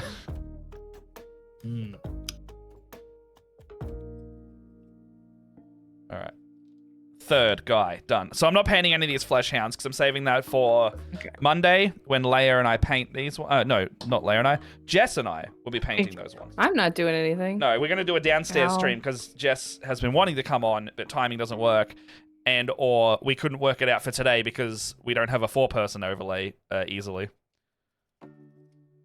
Actually, no. The main problem was that Jess and I wouldn't be able to hear you guys without a headphone splitter and some very long headphone cables. Because we're at the table, and so we need to buy a long. My headphones will work because I have like a very long DJ headphone headset, but she has like gaming headphones which are like 30 centimeter long cables. So we need to work out a way to extend those. Oh, this is so hard. Is there fingers are curved weird. Man, I got one on there to look really nice.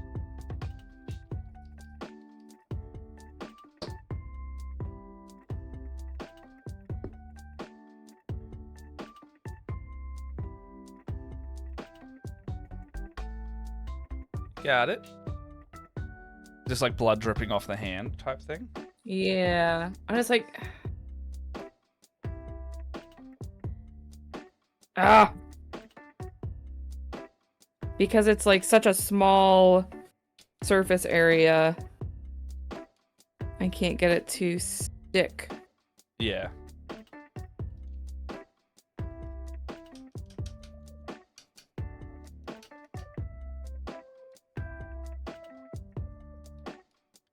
Ah! Just glued my finger to her finger.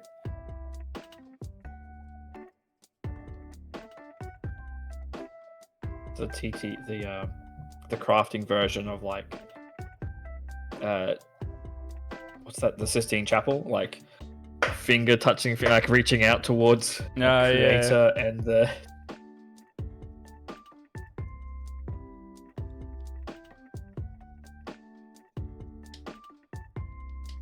you are my creation, touch finger.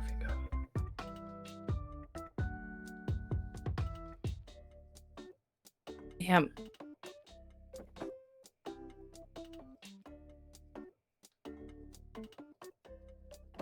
I'm really digging this little guy now. Ah! Now that I've got some color on it.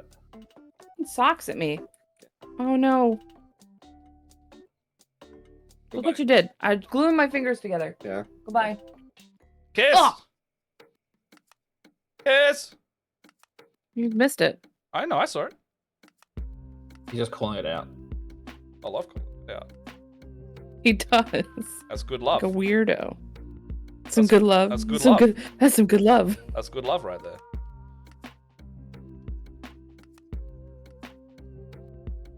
It's hard to do because she's got like her fingers are like curled up. So I'm trying to like glue the filament to this section. Tricky. It is, especially since these hairs are not super straight. They're a little straight.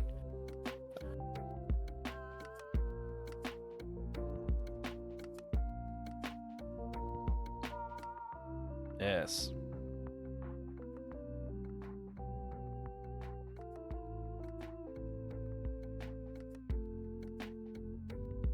Interesting when you're painting a mini, Hmm. and as you start putting down colors, you start discovering details that you didn't notice when Yeah. it was just a hunk of grey. Oh yeah. Especially when And it's you're like, oh, how do I paint that now? Okay.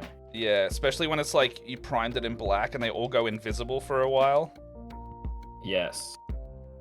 Because I'm painting this guy, and he's got these spikes on him, but I didn't spot all of them until I put down the brown layer, and now I'm like, oh wait a minute, that's a spike. Yeah, there's like an extra Okay. step now you gotta do. Well, like I thought I had done all the little spikes on him, but then I'm like, no wait a minute, what's this on his back carapace? They're more spikes. Where did they come from? All right. So I'm just gonna have to like wash my brush and then go back to the, what was I using? Xandry dust. Wow. What's up, buddy? I require sustenance. Mother, I require food. I These are- hunger, mother. No, I think these are Mama. I need snuggles. Mother, I wish to put my face upon your flesh. Mother, And- I require violence. Cats always Buddy, require hold- violence. Buddy, hold on. Buddy, hold on. Meow. Meow. Hi, Bubba. Meow. Come here. Oh, is this what we need? Oh, Alright, 4 out of 5. How Oh, many she's- times, Leia, how many times have you been crafting and your cat unexpectedly jumps up and then you get paint on your cat and now you have to chase? I remember you Cat painted a cat covered on in stream, paint. yeah. I accidentally painted a cat on stream. Yes, I have only had to deal with that, I think maybe I want to say less than 5 times. Okay. Mostly my cats want to like for instance, this one, he warns me when he wants to be snuggled. Like he comes up and he like paws at me. Yeah, ask for consent. That's nice. It's really like it's because he wants to be held like a baby. Yeah, he wants to be picked up and cradled, right? He wants to be picked up and he wants to be Coddled? he just wants to be like like coddled. Like so right now he is currently like he wants to have his face scratched. Right, baby. He wants to have his face scratched. He just wants to be like held. Like a little baby. Like I gotta like cup his butt and everything. He's such a weirdo. I have another cat where she will only jump. Yeah. I have another cat where she will only jump up. This is actually his twin sister. Will only jump up into my lap if there's enough room for her to jump into my lap between like my stomach and the desk, because she doesn't want to sit on the desk itself. She wants to sit in my lap. Yeah. Right. And then my white cat,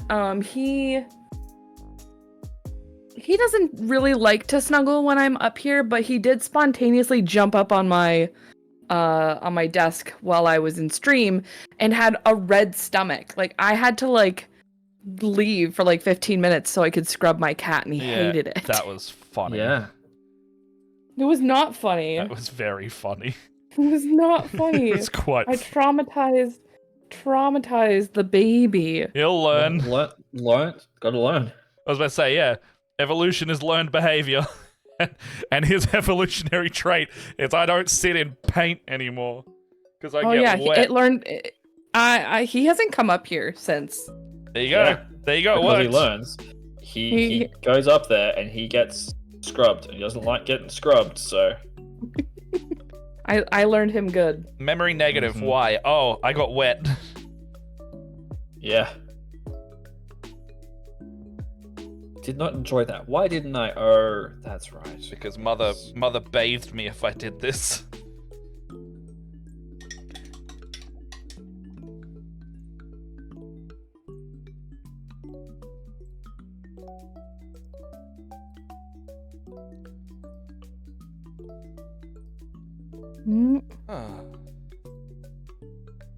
Do you control when we go to ads, or does it just happen?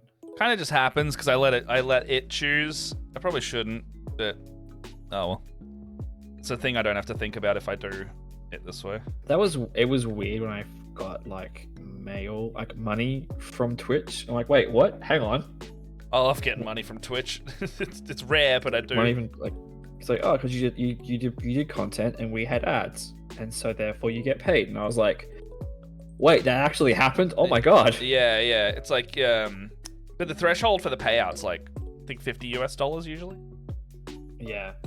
But it was just like got the first payout, and I was like, my immediate thought was, is this a scam?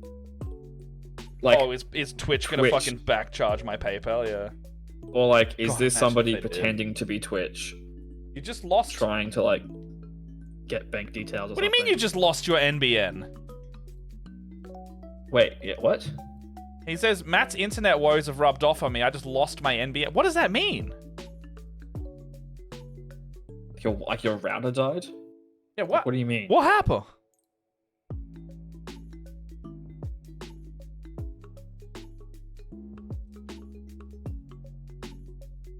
Also, Matt, how is your internet so bad? Is it Wi-Fi issues? Because like I think I've got a Wi-Fi issue. Yeah, I think it's okay. I think the stability of the router or something that is connecting it is not as good. It's actually not happened. It was really annoying last week. It was like 7 times an hour or something like that. You should. There's some good apps you can get on your phone to like check Wi-Fi signal strength. Oh, I've got like speed tests and stuff. It's just that. No, I mean like checking specific like what channel you're connecting to on your router, or what channel, like, because sometimes different channels are going to be stronger depending on location and a bunch of insane things that just exist in the internet. You're like, oh wait, what? I have to do what? Because I have a microwave nearby. Okay. Oh, really? Okay. Yeah. Yes, Just like our router is in the it's- kitchen. Yeah. So, it's possible that you might need to change your like router settings so that your computer connects at a specific channel on your router. So like the same router signal, but like a different channel on the same signal. Oh boy. I'm not an IT person. I just know how what I to wanna get do- my Wi-Fi to work. What I would love to do is Ethernet the fucking thing. Oh yeah, can you do a power to internet to power? That did not work because I did it. It worked for a little bit, and then I'm wondering if there's too many things connected to the same power point now, even though I'm plugging it into the mains, that it doesn't work. I started getting a lot of I got a lot of dropping on the speed after a while. Okay. But yes, no, that did work for about 6 months, and now it does not work at all. Weird.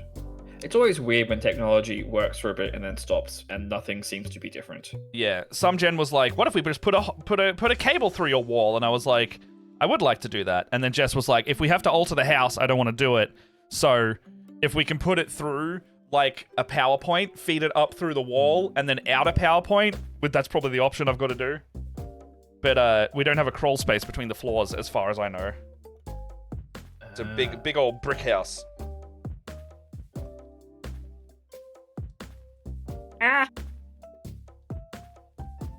I'm in that fiddly, like this color, and you shouldn't have done that. Fiddly, what? Like I'm going back and correcting my mistakes. I'm fiddly, like little bits. But look at my little guy. Look how. See if I can hold this up. Look at him. Hey, there you go. Aww. I've done like a lighter, like fleshy kind of color between his bits there. I'm gonna do a wash and some highlighting. Yes. Once I fix up this little bit. Can't do Oh, that God. legally. Ethernet and power have separation distances that need to be maintained. I mean, what I mean is like putting it through the wall so it just comes out as Ethernet ports and we don't have to like rip out a segment of the wall to do it. Like- And I mean, there is also like, yeah, there's a. I'm not sure if it. Yeah, there's definitely like power to Ethernet or Ethernet to power where you like it plugs into your Yeah, I got the little thing from power. Office Work. Yeah, Yeah, no, yeah, it like sends like pulses through your powers through your wall. Like, Yeah, your no, power supply. that didn't work for me. Ah. It's like it was like the thing from Office Works. It's like about $70 for a one cable connection, and then yeah, it just it didn't work. Well, not that it worked for a time, I should say. And if it isn't that, I don't know what is affecting it. I had a friend who moved into a like a new property development, and they were like, "Yeah, it's great. You know, bought this house, really happy to move in. Don't have internet though." Like, what? What do you mean? Yeah, they haven't got internet into the property yet. I'm like, why did you buy this place? I would not fucking buy a house if it didn't have. If I was trying to get a new place, I would be like, does this have fiber to the premises? If not, that's a huge mark against it. Can you put it in? Yeah, this was like a new property development. The whole place hadn't been like the whole subdivision or whatever hadn't been connected yet. They were planning to, but it hadn't been connected yet. So there were just a couple months where he was using. I'm fine to use like mobile internet for his whole house. That's fine because I have a shitload of data on my phone that I would be happy. I wouldn't stream off it because that chews data.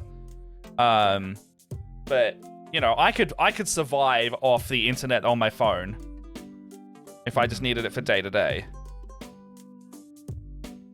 Like right now I'm connected to a Discord call. I'm watching the stream over there. I'm broadcasting the stream. Like that's, you know, probably A like lot of data. that's probably like 5 to 10 gig per stream, easy. And I've only got 100, and that's not including the massive amount of TikToks I consume. Yeah.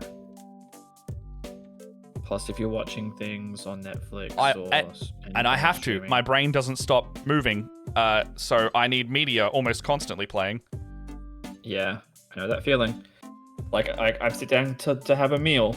I'm gonna watch something. It's gonna be YouTube or it's gonna be... Yes. Oh, you probably already know the YouTuber, Arbiter Ian. I know of them. I don't watch them. They've got some good Warhammer, like... Hello, Promethean! History things. Oh, hey! Hey! Apparently, we're legally obliged to murder you. No guesting for Ben without some kind of absolute ruin, please. This isn't a TTRPG stream. I'm calling shenanigans. I'm gonna have to just tell you to I'm not the Sean. I'm not the Sean Bean of the Australian TTRPG community. What a legacy, though. What a legacy that would be. What a legacy. I would be so lucky. Yeah, it's only happened twice. It's weird that it's happened twice, but it's... I'm happy for my legacy to be weird shit and too many natural 20s. Like, that's, I've got the opposite of the Wheaton curse. Mm-hmm.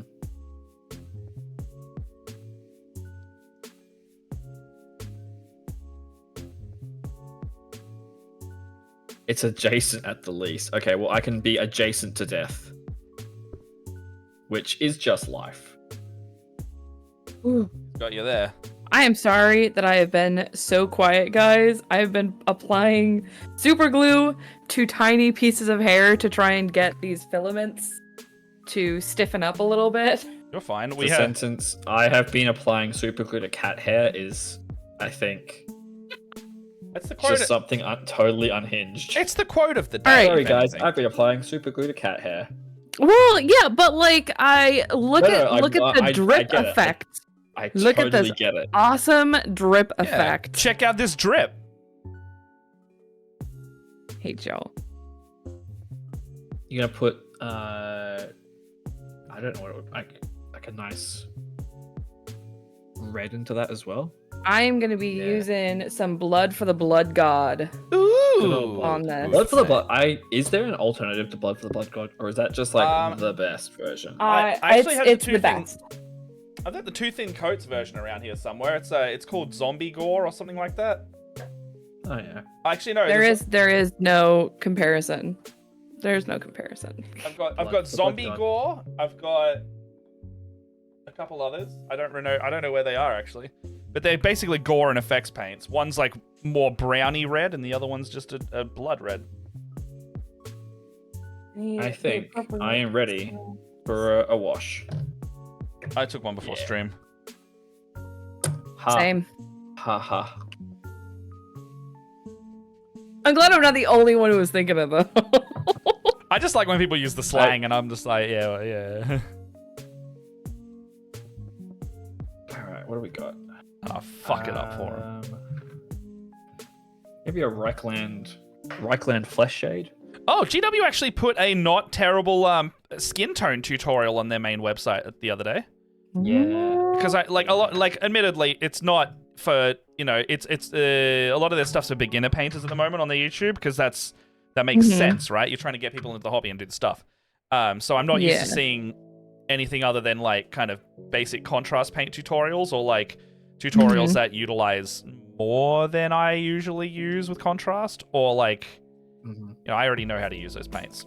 But this one was like, all right, start off with this paint and layer up here and do this and this, and then it looked good. Like, and they also did varying skin tones. They didn't just do white guy skin. Oh man! Is this for the new Sigma? Cities of Sigma people? It must be in relation to it. It's smart to do so because they're all humans. But they I think they were painting the Black Talon minis, and they had like a black lady. They had a classic kind of just some fucking old white guy. Yeah. And then they had they actually did what they called a middle skin tone, which I thought was kind of weird in the way they did it, but it still looked good. But yeah, the white guy was like, just use like Kislev flesh and highlight up from there.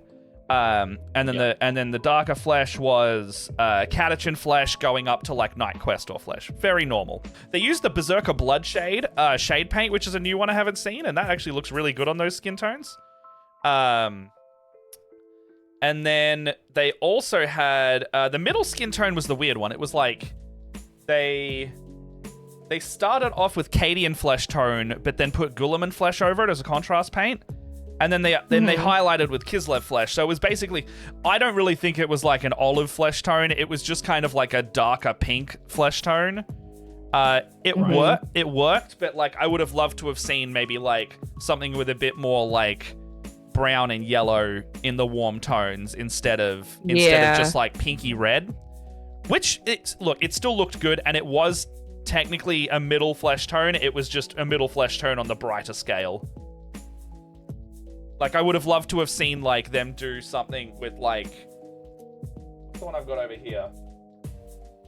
Like, kind of like this tone. So, like, starting off with maybe... So, this one's Argonaut skin. This doesn't exist in Citadel.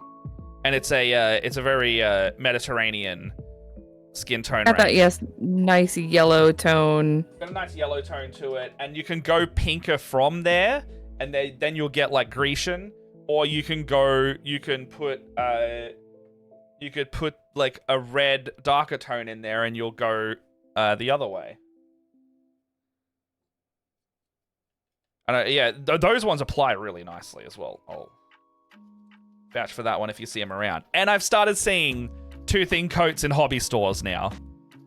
Ooh, I'll have to keep my eye out. I saw it at House of War in Melbourne. I saw it at Guff in Werribee, and I think they were the only two so far. I think they might also be in another place in Werribee, but, there's your two different places in Melbourne if you're on either side of the city.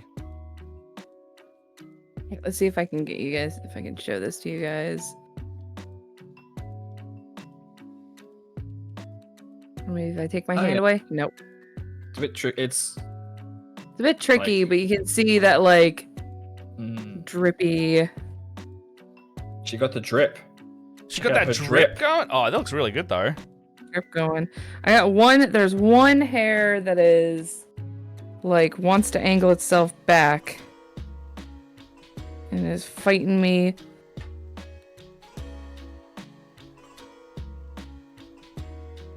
I just love how good a shade or like a wash really just brings out so much detail in it. Yeah, it's one of my favorite steps. As long as it doesn't go shiny. Yeah. The new isn't like the new Agrax Earth Shade shiny? It's yeah. All the new shade paints are contrast formulations, so they go shiny if you use too much. Ew. Which, not great, but they want you to use those ones a bit more sparingly than contrast paint, so I get why, but it's not as good. They also made them smaller for the same price.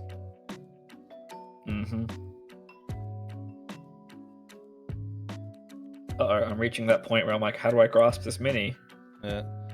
Painting handle. Yeah, well... it's not glued down to a base at the moment. Blue tack painting handle. I get the pain, Ben, as I am manually handling this figure that doesn't have, well, she's got a base, it's just massive. Yeah, and you're like, oh, I guess I can just paint this bit first and then wait for that bit to dry and then paint that bit. Okay. Yeah, like I'm gonna let that blood oh my god, it's gonna look so cool. I'm like, hold it. I hate when you like do something and you're like, oh, I have to hold this for the next 10 minutes. So the cool thing is I've got the way that her base is, her feet are on the base, so I can just like put her torso in her so she can sit.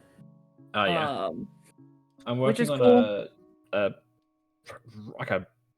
zombie dragon for my Soulblight army, but I'm using like an entirely different model to do it, and I'm like, oh, I have to hold on to this bit while it dries. And I have to hold on to this bit while it dries. And also, like, okay, if I want to paint this thing, I'm gonna have to paint it in parts, which means I can't glue it together until I finish, like, mostly painting it. Sometimes the planning ahead factor really mucks me up on a conversion, just like in terms of wanting to paint it. And half the time I'm like, no, I want to finish the conversion, and then I fuck myself over painting later. Like these jump pack Marines, I've only got them partially assembled. Like they're all on bodies and legs, and I've very slightly glued them to the base just to see how they stand. And you know, they look awesome. I love them, the dynamic nature of these poses.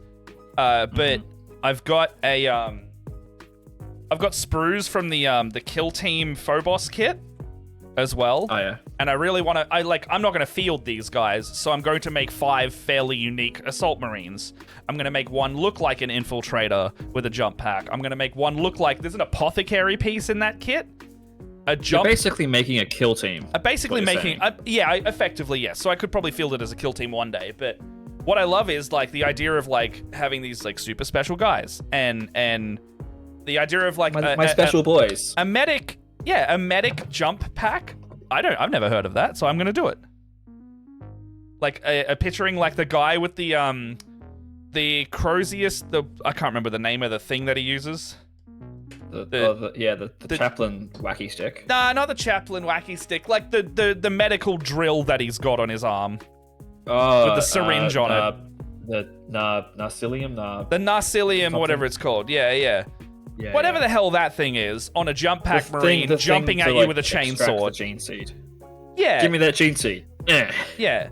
So I'm planning on doing like that arm, and he's got some syringes and belts and pouches on him, and then like a chainsaw in the other hand with maybe like a holstered pistol if he needs it. And I really like the idea of that. Come back to this black base. Do I need to do any more black on this? Can I just start? I think I can just start dry brushing in some gray. Let's do some dry brushing. Grab some. I'm really angry. Oh, what happened? So the little drips that I have on her hand, all of them came out really drippy except for the middle finger. It is like just like a line. It doesn't look drippy at all, and it like it's hard to describe. The rest look good though, right? Like they look good. Like it's just like you can see that like solid filament. Maybe can you be able to redo that just that one if you really don't like it? I guess I could. I'll have to find another cat hair. I'm sure they'll be around. I'm sure there's enough cat hair to go around, Leia. This one looks like cats, knowing if oh, NVCDM, give me that sweet gene seed. Thank you for the 17 months, buddy. Oh, I found a nice straight one. Oh wait, no, that's not straight at all. Daenerys, give me some of your fur. Here. It's just like fuck you. Get your own. I don't want it. Man.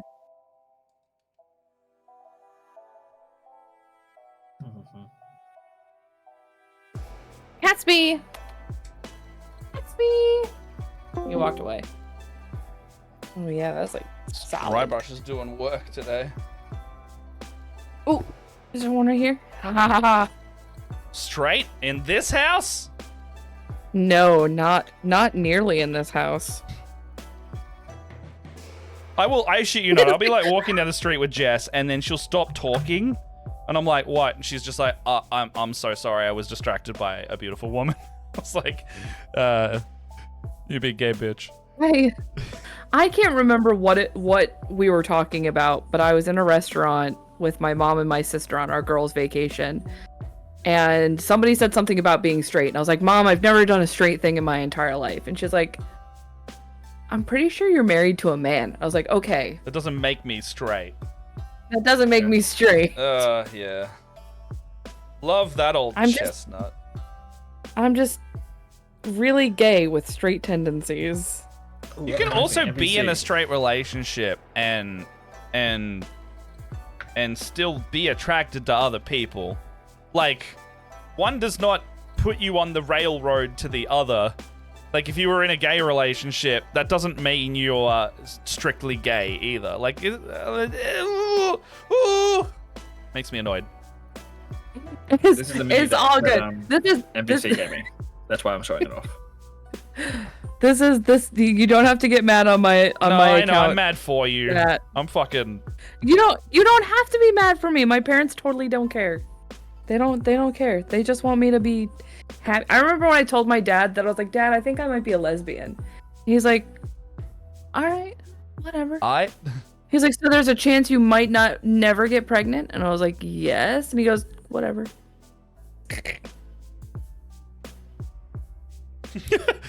My parents don't give a shit. I find that funny because it's like I am in a relationship with Jess, was straight presenting all of this, and we're still not gonna have kids. It's like even if you are straight, Oh yeah. I said this to my dad when I was like, nothing's coming out of there. I said this to my dad when I was like 16. I know. Yes, Ben, I'm excited to see how you paint it. Yeah, I mean, it's coming together. I mean, I think I'm getting to the point where I'm almost finished with him, actually.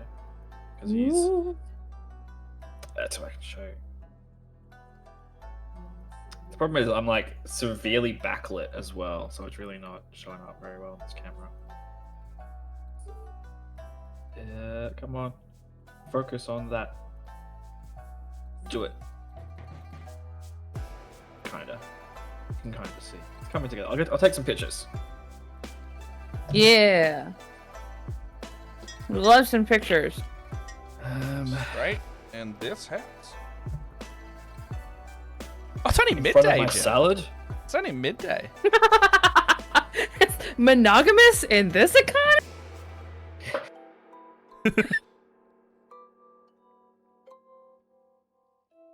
Monogamy in this economy? That's my favorite. Genuinely, that. Actually, hits. in this economy, it is more beneficial because that's Yeah. more rent. Oh, yeah. That's more rent payers / people that are able to buy a house together. Yeah, absolutely. That's actually better. Absolutely. Yeah. I love the idea. Although Exactly. I have met some people who have been in relationships where they wanted to leave but can't because of rent and things as well. Yeah, so. that's entirely. Well, that's another issue again. Like that's when relationships unfortunately fall apart. Yeah. You'd have to be really serious about this person or group of people to do the house thing, you know? Which is why renting's a lot easier. Yep. But I have heard of this great idea for doing like a TTRPG like commune where you all just like pitch in together to buy some property. Okay, so I was literally about to bring this up. The Gen Z community is just discovering the want and the need to do those things. And I was like, I've been wanting to do that all my life because I keep naming my Wi-Fi after those kinds of things. When I was living in like share houses and we'd be making like content and shit all together. But yeah, we'd like little polycules or little people making communities. Like they're rediscovering, like, can we just all move out to a place somewhere and be together and we just all kind of support each other and shit. And I was like, you're speaking of a society in a town, but you choose the town. This is so no joke. This is something that we've actually talked about as a polycule. It's like we want to go buy like land or live in the same like apartment complex, where it's like we can have our own spaces, have our own places to hang out, but then we all like get together for like community stuff or playing. My Saturday game, I am dating 3/5 of my D&D party on Saturday. 3 out of my 5 players are my partner. Just polyamory is just an excuse to make more D&D parties. Polyamory is collecting people for your D&D party. Yeah, about to say that. Oh wait. Heck yes, TTRPG commune. That's it. I kept joking with my cast, being like, hey, if one of us ever wins the lottery, you want to just like buy a compound and everyone has a separate house on the compound, and then there's like one other building where we can just like, you know, that's the go do work building because we don't want to like have it in our house. Yes. And everyone was like, yeah, that sounds fucking. I mean, I like the idea of it. I mean, that's perfect. It's exactly that is what I want to do. I want to move to the middle of nowhere. Here's my studio. Have some people wanna- plant crops as well, so you can like. Exactly. I just know that someone in that group would also plant crops because I know Jess really likes to do gardening, and I wouldn't be surprised if somebody else in the group also liked it.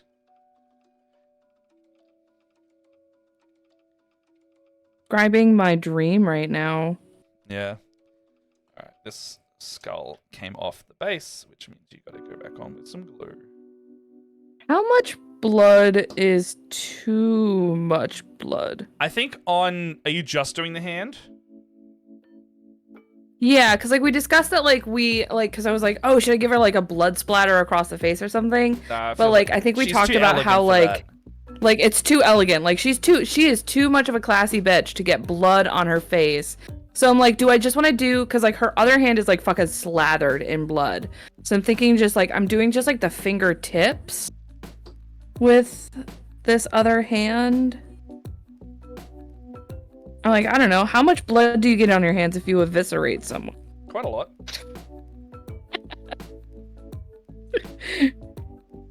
Asking for science. I would say a fair amount. Just how much of a blanket do I need to put down? If the before answer is I- a top, that's a lot. Yeah, that's true. Depends. So like, because like you no. can imagine, she's Under like, pressure. Is it She's like- contained under pressure? Is this a like an anime and it's just like yeah, but like, it's like what- so this is the like so we've got she's holding a skull that is just covered in blood. So like, how much blood would be on the other hand? I think if it's all dripped off at this point and it's like dripping, I think what you've got going is good. I think this is like a less is more for me with her. Yeah. I do have to she's used put a napkin already. Like well, I also wanted to like it's gonna be dripped on the base as well. So I think yeah, a good amount. Because remember you're doubling the amount of blood if you're also doing the base. Yeah, I'm also doing the base. My hands are sticky and I got cat hair everywhere. I'm nearly done base coating these guys, and then I'm gonna have to run downstairs and grab the quote unquote contrast bucket because I'll need to paint that cacodemon. The contrast bucket. The fabled Truly an contrast bucket. Depends. Lost blood volume, as in human. And here's Truly an exceptional large amount of blood. Oh, they because look blood is really good great spreading together, across man. I'm digging that. It's one thing when you base something, but then like when it's all got like a primer layer on it, and you can see like the elements look good together. They do look good together. Yeah, that's how I felt like.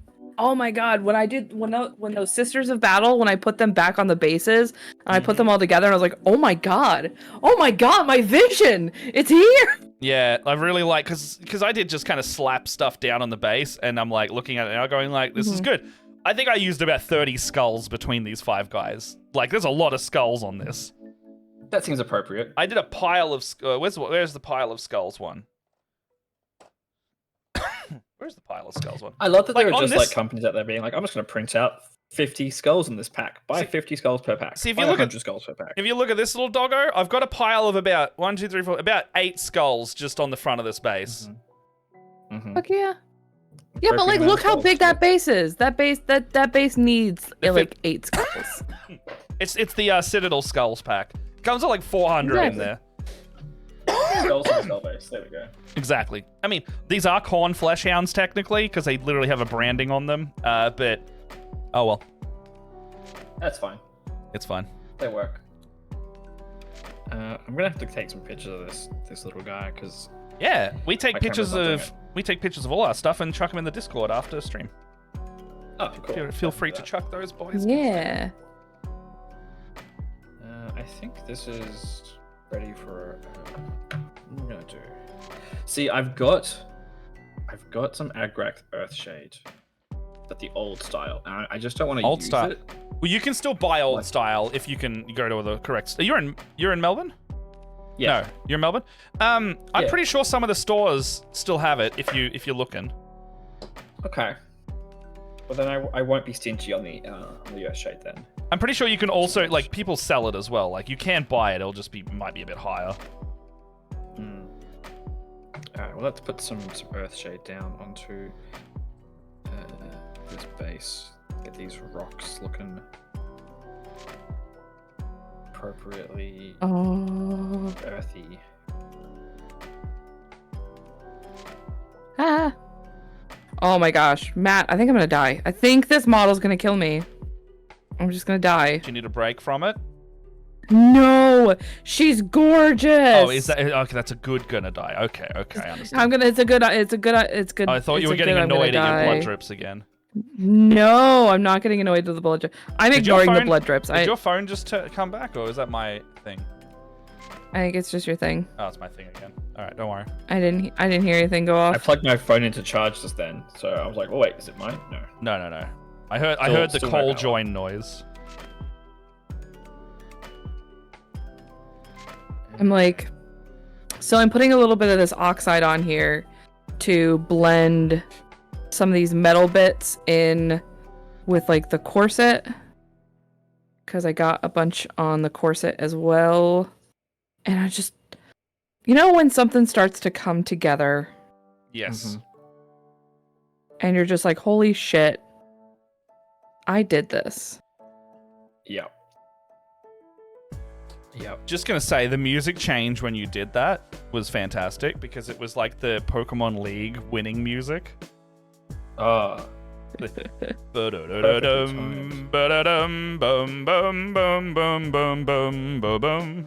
you started to say, I was like, hell yeah, that's inspiring.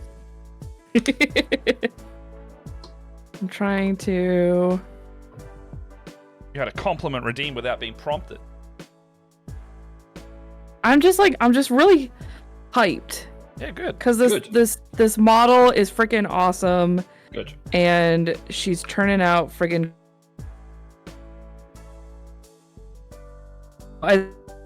Really cool is the guy who gave me this model is like, hey Leia, we haven't seen an update lately, and I was like, I've been really busy with stuff, so I haven't been painting her. And I did an update last week after we finished streaming, and they were all real hyped and thought that she was, oh my god, she's so beautiful. I'm gonna die. I'm just gonna. I like freaking sweet. I think it's time to glue on her pauldrons.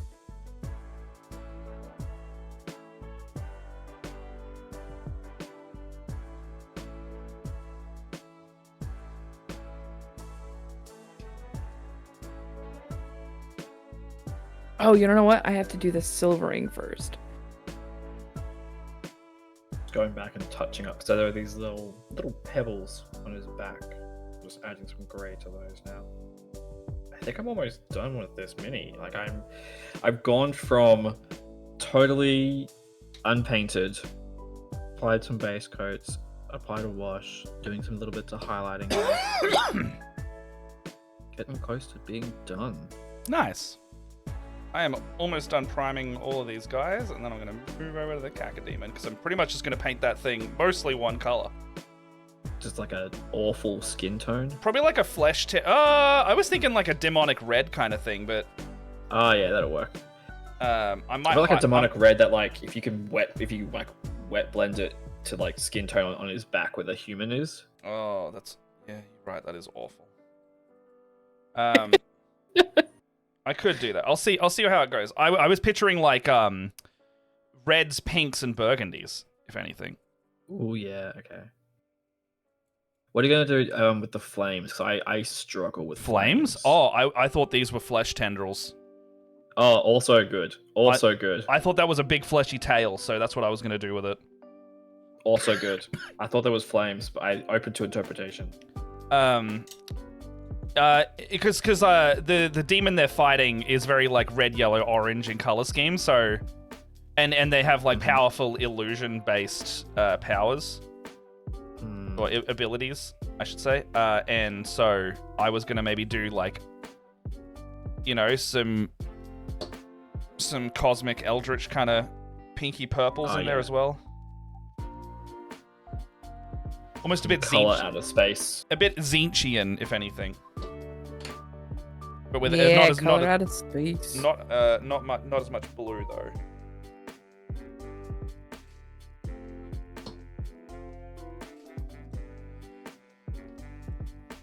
Maybe like the deepest recesses get some purples and like some dark purple and blues, you know? Yeah. Contrast the highlights, the red and the flesh. The pink. It's a shame there aren't more paints that like change based on how the light hits them. Turbo Dork has a whole range of those. Yeah. Yeah.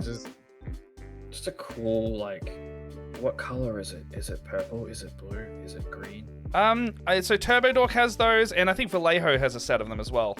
I think though that you'll get those, but I think the more popular ones are when people try to like do the non-metallic metal version of the same thing. Like when you make that heat gun effect on like weaponry. Love that effect. The metal what's it called? Metal burn or something? Yeah, metal burn. Yeah, I think people like trying to, because it's kind of a flex to do that, right? Yeah, a little bit. So they've got a couple paints that can do it from certain ranges, but overall people are like, no, let's just do it ourselves.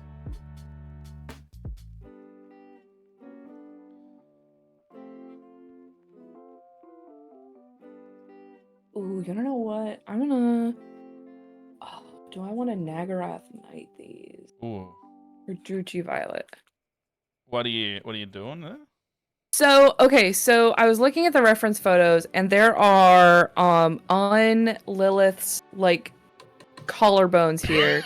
She has some metal pieces that are holding on to, in the model, it is feathers. It is, like, the artist who has crafted this model interpreted it as feathers, but in the reference art, it looks like it's supposed to be scraps of fabric that are the same color as the dress. But because I want them to kind of stand out a little bit because they are like decorative pieces, I think I'm going to make a small callback to the skirt and wash these with some Druchii Violet to get some more like purpley effects on them. Oh yeah. That sounds cool. Just because, like, right now with them looking kind of the same color as the dress, they look almost like, I don't know, like I didn't want to paint them or something. Yeah. I don't know. That, like, effect where it's like, this is clearly supposed to be something, but it's not painted any differently than the surrounding items. So I washed it with some Druchii Violet, and I'm just tapping off the bottom of the feathers so some of my light dry brushing comes through. So it's kind of a bit of a callback to the skirt with its like light edges. Yeah, that's fair. Also, when after last week, my partner had mentioned that he thought that the sleeves that I worked on last week were too light. He suggested I give them a little bit of a black wash, and I did. And it actually looked real nice. It looks real nice now that the bottoms of the sleeve look less like super bright. Nice. Yeah. All right, am I brave enough? Can I do this?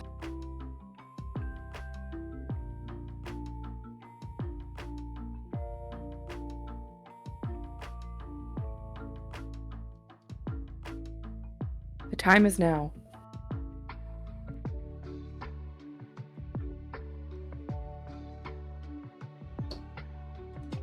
Hey, I know that guy. I know that guy. Hey, Ash.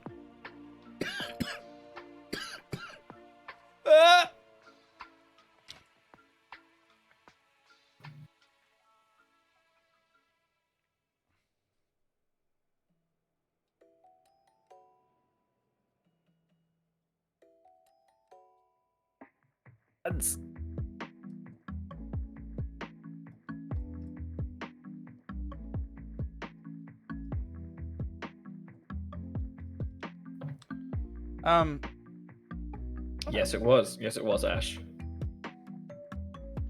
Yeah, stream on Monday night with Ben. Oh, was that the horror one? The Fates, yeah. Yeah, nice. It was good fun. And a real twist ending. Was that? Did real you twist die ending. there as well? Is that the one that you're saying you died on? I did die there. I'm gonna have to kill you in all but one of us died in that game. Actually, there was one survivor. Ooh, real last girl, last boy. I do. Oh energy. no, they know how they survive. Oh, wait, there was two. Sorry, Ash. I don't. Were there two survivors? I thought there was just one survivor.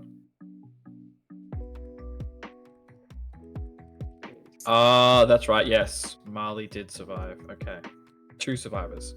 Marley had last girl energy.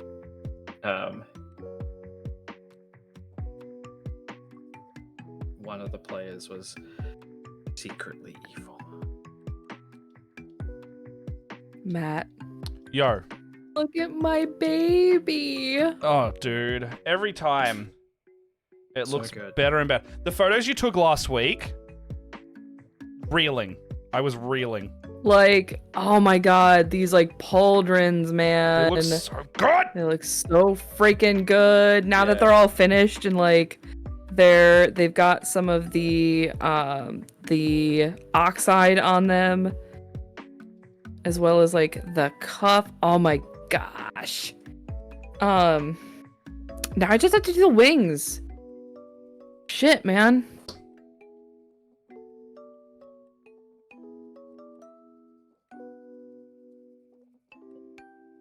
I don't want to glue.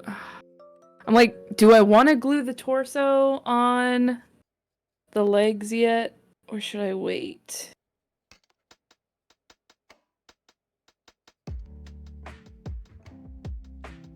Yes, Yeah. it was. Yeah, Ash. It was Jeannie's first stream. It was good. Like, did very well for a first stream opportunity.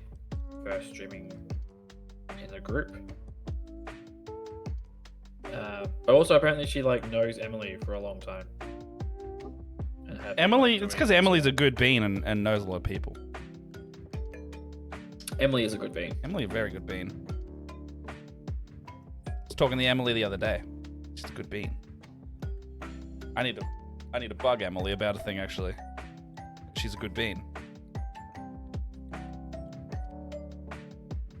Ooh, you wanna know what? I'm excited for Can I Teens in take Space. this Sorry. Right out of the pot. Sorry, I'm having an outside station. No, that's fair. I was like, I'm looking at the reference photos I have of Lilith's wings, and I think I might just be able to paint this Rakarth flesh right onto the wings. Nice. I can't hold my excitement. So would you like to see some upcoming... I found a bunch of posters on Canva, and I modified them to basically just be like easy posters for Teens in Space coming up. Would you like to see? Mm-hmm. Just Always? You know, I shit posted and it became an ad. Where the fuck are those images? Okay, so they're...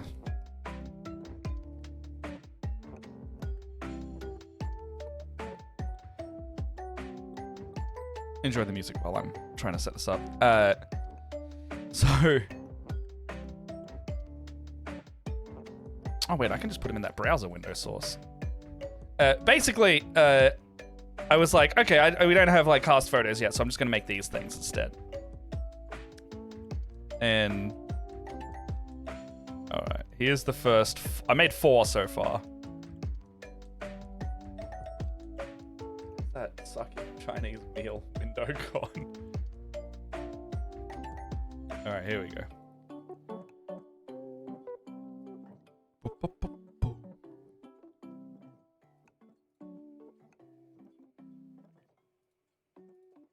Where did it go? Where did it go?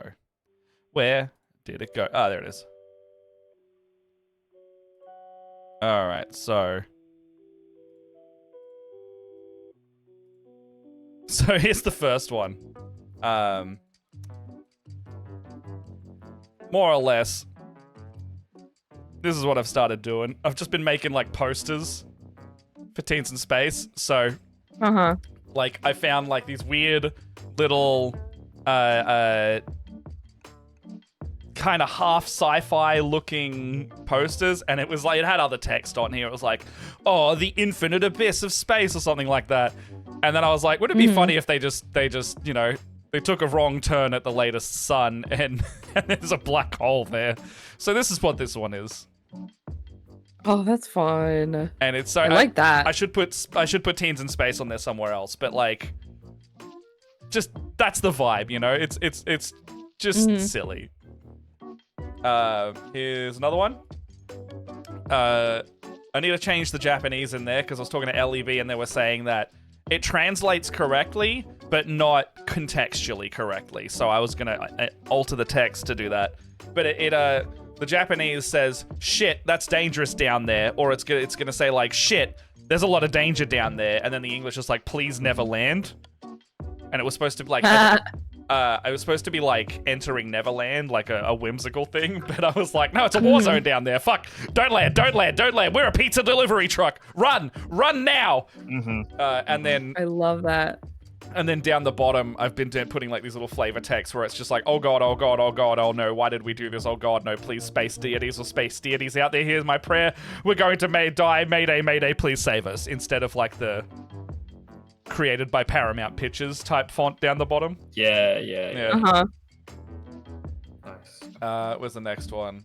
I like this one because I could literally name an episode title after it. NVCDM's character from Jaspers was called Tim 10010. So I saw a thing saying like Neon Destiny, and then I was like, what if I just put Tim's Destiny? And I was like, well, Tim's name isn't Tim.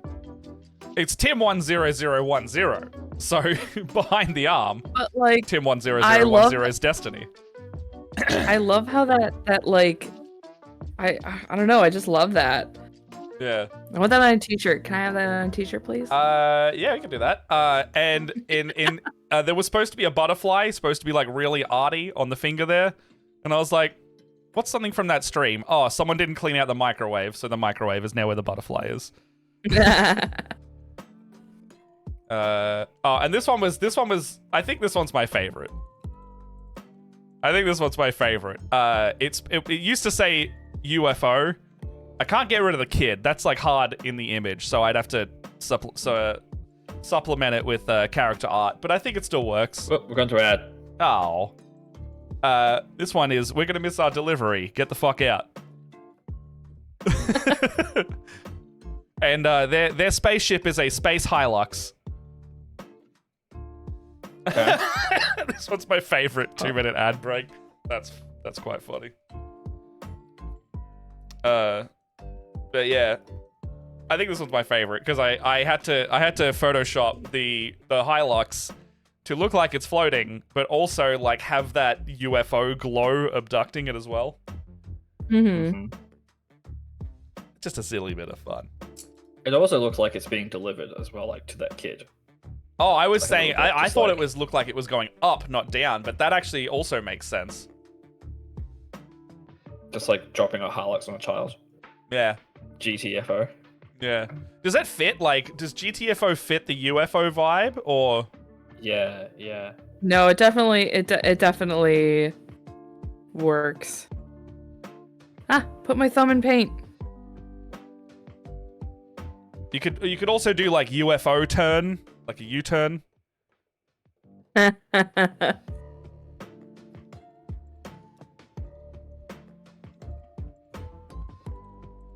Oh, unbeknownst to G, who is in this stream, by the way, I have started developing like the on-stream assets as well. And I was talking to Jess, and she was sending me like what the Mass Effect UI was, and I was like, you're right. I did want to supplement many Mass Effect references into this stream as possible. You're right. And in every episode, there's at least one that I make. Oh my god. And completely just torture my friends. but in a loving way. In a way that they're like, you don't know Mass Effect, Matt. Why are you making this reference? And I'll be like, no, this is not a Mass Effect reference. This is a Teens in Space important storyline. Yeah. Teens in Space important storyline. Yes. Oh yeah, if you just come back from ads, this is the poster. It says, "This is my favorite poster on the Citadel." This is my favorite poster. Yes, I know that reference. I've been told of that one. I got that reference. I understood that reference. Yes. Oh my gosh. All right, these guys are done. I'm just going to run downstairs real quick and grab the contrast bucket. And I'll be back. Leaving us. You know, we have like 20 minutes left. I'm leaving you. Oh, Yeah. just in time for me to finish this mini.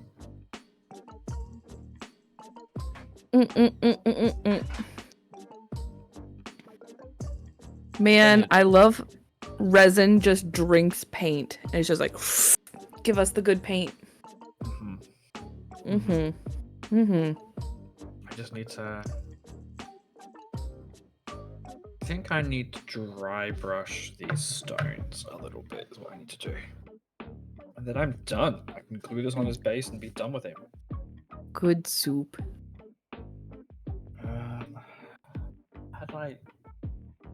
How do I do stones? What have I done previously for stones? What do I do? Paint pot is almost empty.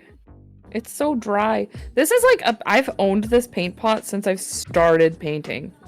That is bad. This is like one of the first paint pots I ever bought. Oop, I just yeeted that dry piece. Why is it bad? Because that was 6 years ago. Oh. That's fine. It's fine. It's totally fine. Do you use it particularly much? Nope. Yeah, that's why. Don't use it much, therefore. It is almost dried out. I just yeeted a piece of dried paint into it, but whatevs. The contrast. Like this is the most. This is the most I've used this pot of paint in like a really long time. Okay, this can go up there. Contrast bucket. Run out of desk space. Oh, I know that feeling. I have incredibly run out of I have a craft desk in my fiance's studio. Like I have a desk in there so we can like do crafting things together while she does her art stuff. Yeah, we got one of those downstairs. And I'm currently on my computer desk because that's where I need to be for the streaming. But also because she's not currently here, I've migrated a lot of my crafting onto the dining room table. Yeah. So I can like sit in a nicer space and like have something on the TV. Yeah, that's our hobby table faces the TV. So we can like sit there and do hobby stuff and put on a movie, or Jess can play a game, and yeah, it's nice. I never leave this room. I usually don't leave this room, but when I want to see Jess, I can leave the room. Oh, I guess there's that. You're allowed to leave the room. I don't. I give you permission. This is. If you need permission. This is where I work. This is where I DM. This is where I paint miniatures. Oh, that's only going to get so much worse, Leia. That's if you're DMing all the time, you're going to be like, Jess is like, Do you want to know? So the questions for my work are you working tonight? Like, your calendar said you are. And I go, yeah. She's like, are you? And then the follow-up question is it a home game or a in-person game? And I go, oh, fair. That is a valid one. No, at home, we can cook dinner tonight. See, I wish I could share a schedule with my partners. I haven't. Because I feel like every day it's. Are you doing something? Are you doing something tonight? Problem is I have one partner who they need to check it though. Is the thing. Yeah, they would have to check it, They can add, if they have a calendar app, they can add your calendar into their list. That's what Jess did for me. That's like, but like, would that work? Because like, I have a Pixel. I have another partner who has an Android, and I have another one who has an iPhone. I set up a Google Calendar. Yeah, you have to use a Google Calendar, and they would probably need to use. You would all need to use an app that can import calendars from other places. I have an iPhone, and so for example, yeah, no, this will work. I'm just making sure there's nothing on my phone that would dox incriminate you. Just dox myself. Yeah. Yeah. So for example, I've got my iPhone. You still have the poster up, so we can't. Yeah, see no, I turned it off. So I've got my iPhone here, and what the fuck song is that? It's also playing. I don't know. If I simply just go like that, it integrates my calendar here. So I've got like this is a Google Calendar. You have to have the Google Calendar app, but you can also import Google Calendars into your regular iPhone calendar app. I just like the Google one better because it displays better. You can display by month and color code it all. And I know, like, my work games are orange, my one-shot games are yellow, and then my non-work stuff is in different colors. And that way it can be like, oh, I've got work today. I don't have work today, without even looking at what work I have today. So this is, like, this is my calendar. Don't dox yourself. I don't have anything that's gonna dox myself. I don't have anything important on my regular. This is just like this crazy busyness. Yeah. Crazy. Hold on. Do you make this? Here we go. Like this is the reality of my calendar right now. Yeah. And it's just like there's stuff going on almost all the time. And I haven't even put our dates in for the streams yet. For our charity stuff. I don't wanna be that guy. You wanna see my fucking nightmare coming up? Oh, I'm sure yours is wild. Cause you do a lot more paid games than I do. I did put the calendar stuff in, so purple is streaming. And I haven't, the blue at the moment is tentatively my stuff, but that's roughly. Oh my god. Ooh. Yep. But it's like, if I don't respond to you on social media, that's sometimes why.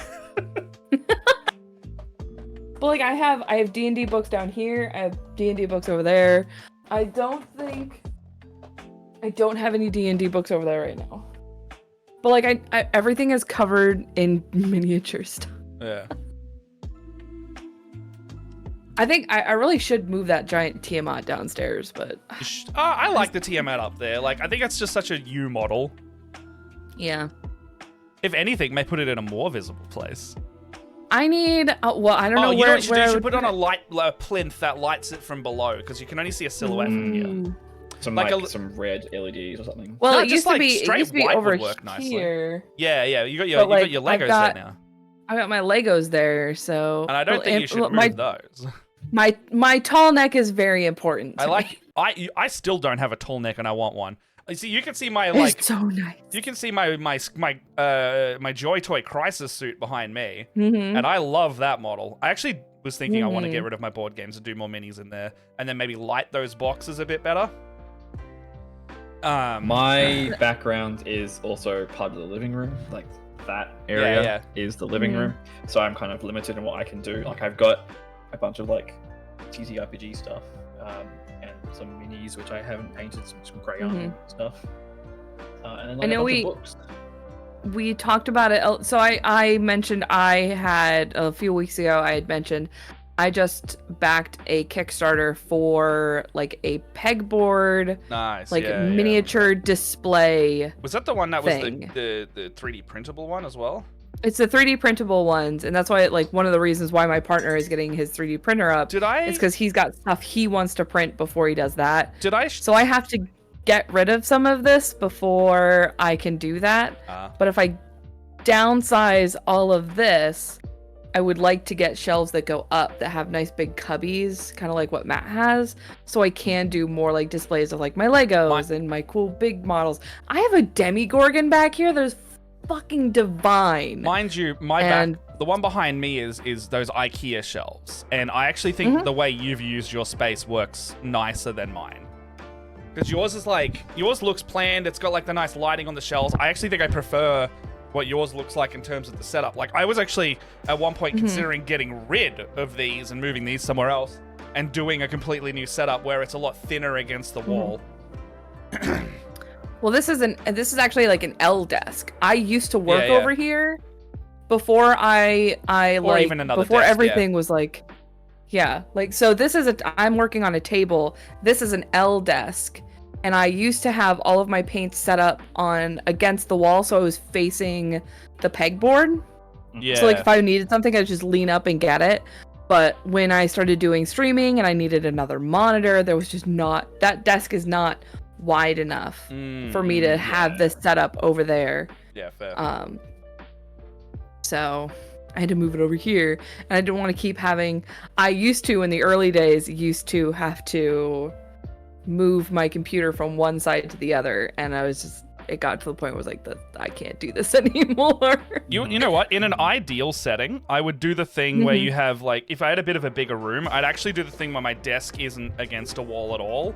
And I would have where you walk into the room, maybe like a 1 or 2 meter gap where you can adjust technology, and then have the desk almost floating in the middle, and then it's up against the wall like it is now, or facing the wall like it is now.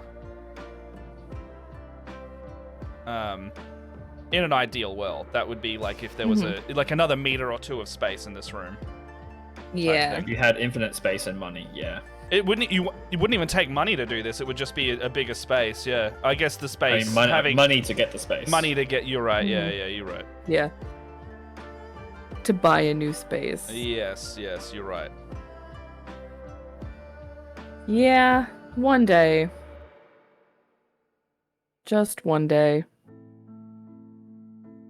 How's this red market looking on this horrible little guy? Oh, I love that red. Yeah. The crimson-y flesh terror's red. I'm looking forward to seeing.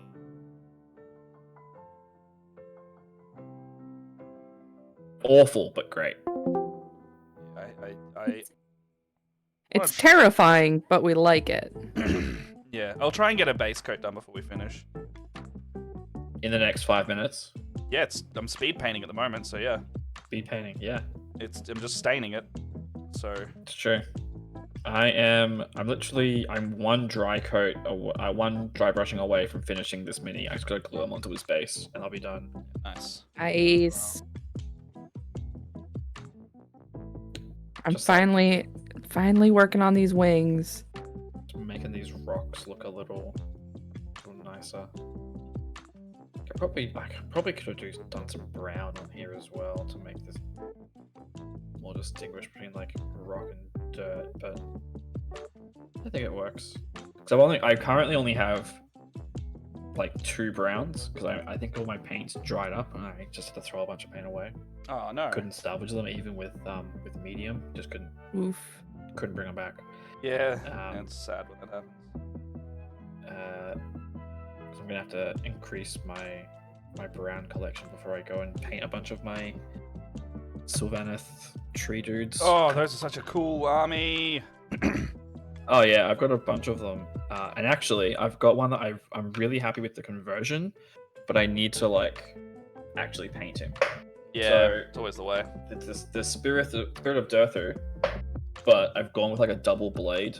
Oh like, hell staff. Yeah! Ooh. I love the tree. The Tree Lord mini is actually one of my favorites. Mm-hmm. Is that a character one as well? I had 2 of them. I've got this guy and I have another one like throwing out the vines.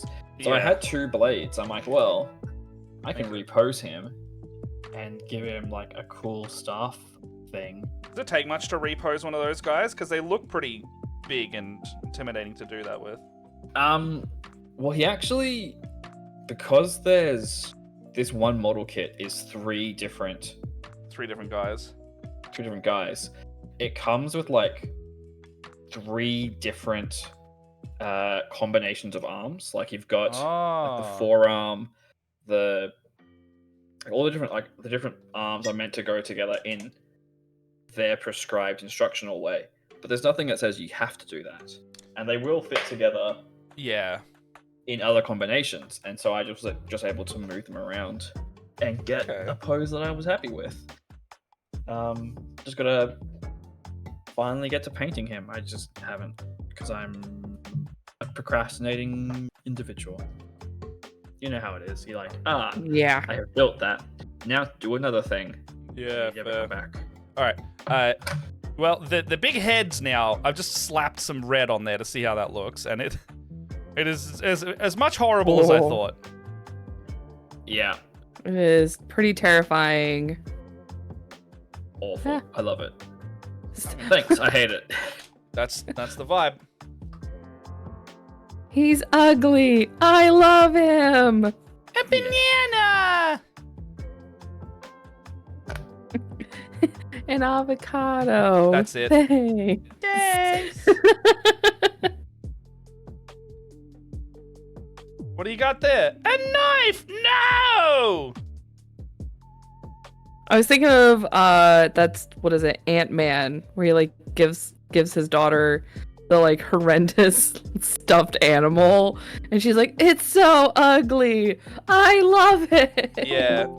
Have you seen the TikTok going around at the moment where people were doing Halloween stuff, but they were like, "Let's see if the kids want it," and they put potatoes in there. The candy was.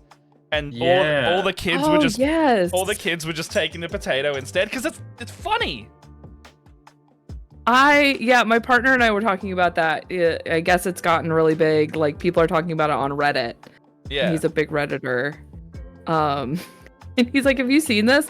And I was like, "I saw one guy talking about it. And like all these kids are really excited about getting potatoes." Yeah, because he's just like, I did not expect this many kids to like getting potatoes for Halloween. Yeah. I mean, whatever. I think as a child, I would prefer the candy. Look, me as the kid that's trying to like optimize my candy gains, yeah, I would take the candy. But yeah, you know, how many houses are you going to versus how much candy you expecting? Like, are you getting an utter shit ton of candy? Because one potato is going to be fine, you know? Yeah, that's true. And like, what do you do with that potato then? Do you like give it to your parents, being like, "I would like this potato, please"? Yes. I think it's the memory and joy of just getting a potato, you know? Okay. I think it's just the joy of getting a potato. Especially if there's like one potato in the. Yeah, exactly. I got all like your parent takes a photo. The last potato. Your parent takes a photo of your ill-gotten gains, and it's a shitload of candy and a potato. Oh my gosh. If given the choice, kids will choose potato. I mean, I would, but I'm also Irish, so I love me some potatoes. Mm-hmm. Doing wonders to break down stereotypes for your community. I mean, that's just truth. It's truth all around. I am Irish. I like potatoes. I also like potatoes, but they're good. Yes. They're good. Potatoes are delicious, and you can do so much with them. All right, so oh my gosh, I did a flesh tone and then kind of wet blended it into the pink on the bottom. How's that looking? Terrifying. It looks terrifying.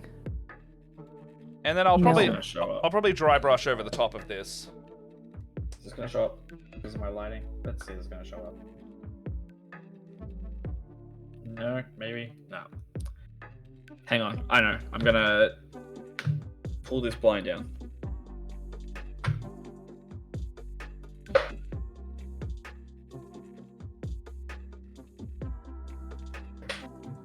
All right, we'll see how that goes without the horrible bloom in the background. I still have more bloom in the background. Oh no.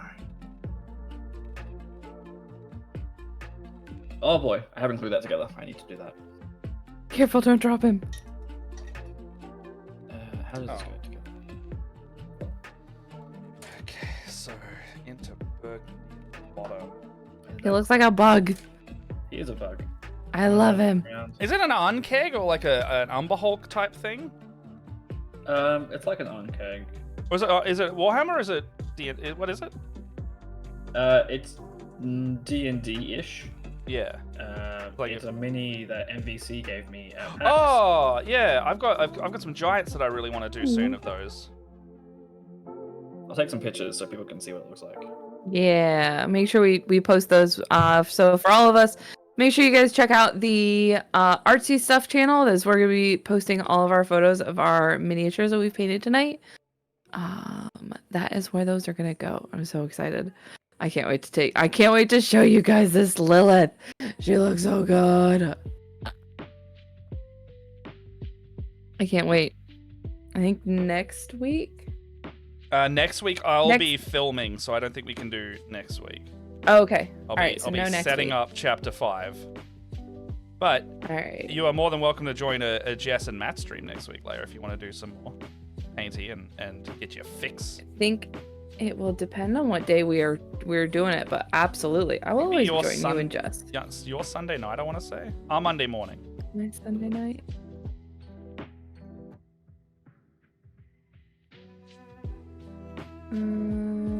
Pending if we can get the headphone thing worked out, actually. Okay. But you're always welcome to come hang if you're feeling like some painting. This Sunday? Yeah, in like 4 days or whatever it is, the 6th of November, or 5th and 6th. 6th for me, 5th for you. Yeah, I'm not doing anything. I have to text my Australian friends and tell them what time 7 p.m. is for me, for them. Cause daylight savings. Oh yeah. We'll have to change that on our ad side too. Oh, I already have an ad for daylight savings. Hey. Because it's the first ad that goes up at the beginning of the year. So I have one. Oh, yeah. My problem is I need to make one for the couple of weeks that is in between. I always have like the winter season and the summer season like differential, but I never have. This period we're in directly now has the weirdness. Yeah, this has the weirdness. I always put like post one of them. I think I changed it on the ad for this one, but it was because I could actually change it. Yeah. I was too lazy to do it. I was like, next week we're gonna be on this on the correct, because next week I'm gonna be 6 p.m. for me, 10 a.m. for you. Oh jeez. Is that earlier though? Does that work better for? No, because then I have to be on here at 5:30 for our tech and stuff. Yeah. So that's when I go to. I have to leave because I need to eat. That's fair. Yes. God damn, let's save it. That is what I'll be doing after this. Yes, I will also be having some lunch. All right, yeah. But I've just utterly slapped a base coat on this guy, so it goes from red down to like flesh on the back, down to pink, and then to burgundy on the base. If you can see that. That was fucking horrifying. Horrible, Minnie. That guy in the back. Yeah, this one. Just awful. Yeah. Just being able to see that in a different color than red, it makes it worse. Mm-hmm. Ugh. Yeah, sweet. All right, well, thanks for that mini, Ben. You're Thanks, welcome. I hate it. I'm happy to get it out of my house. That's entirely fair. All right, who is streaming at the moment? So, because we are almost ready to go. How's everyone feeling?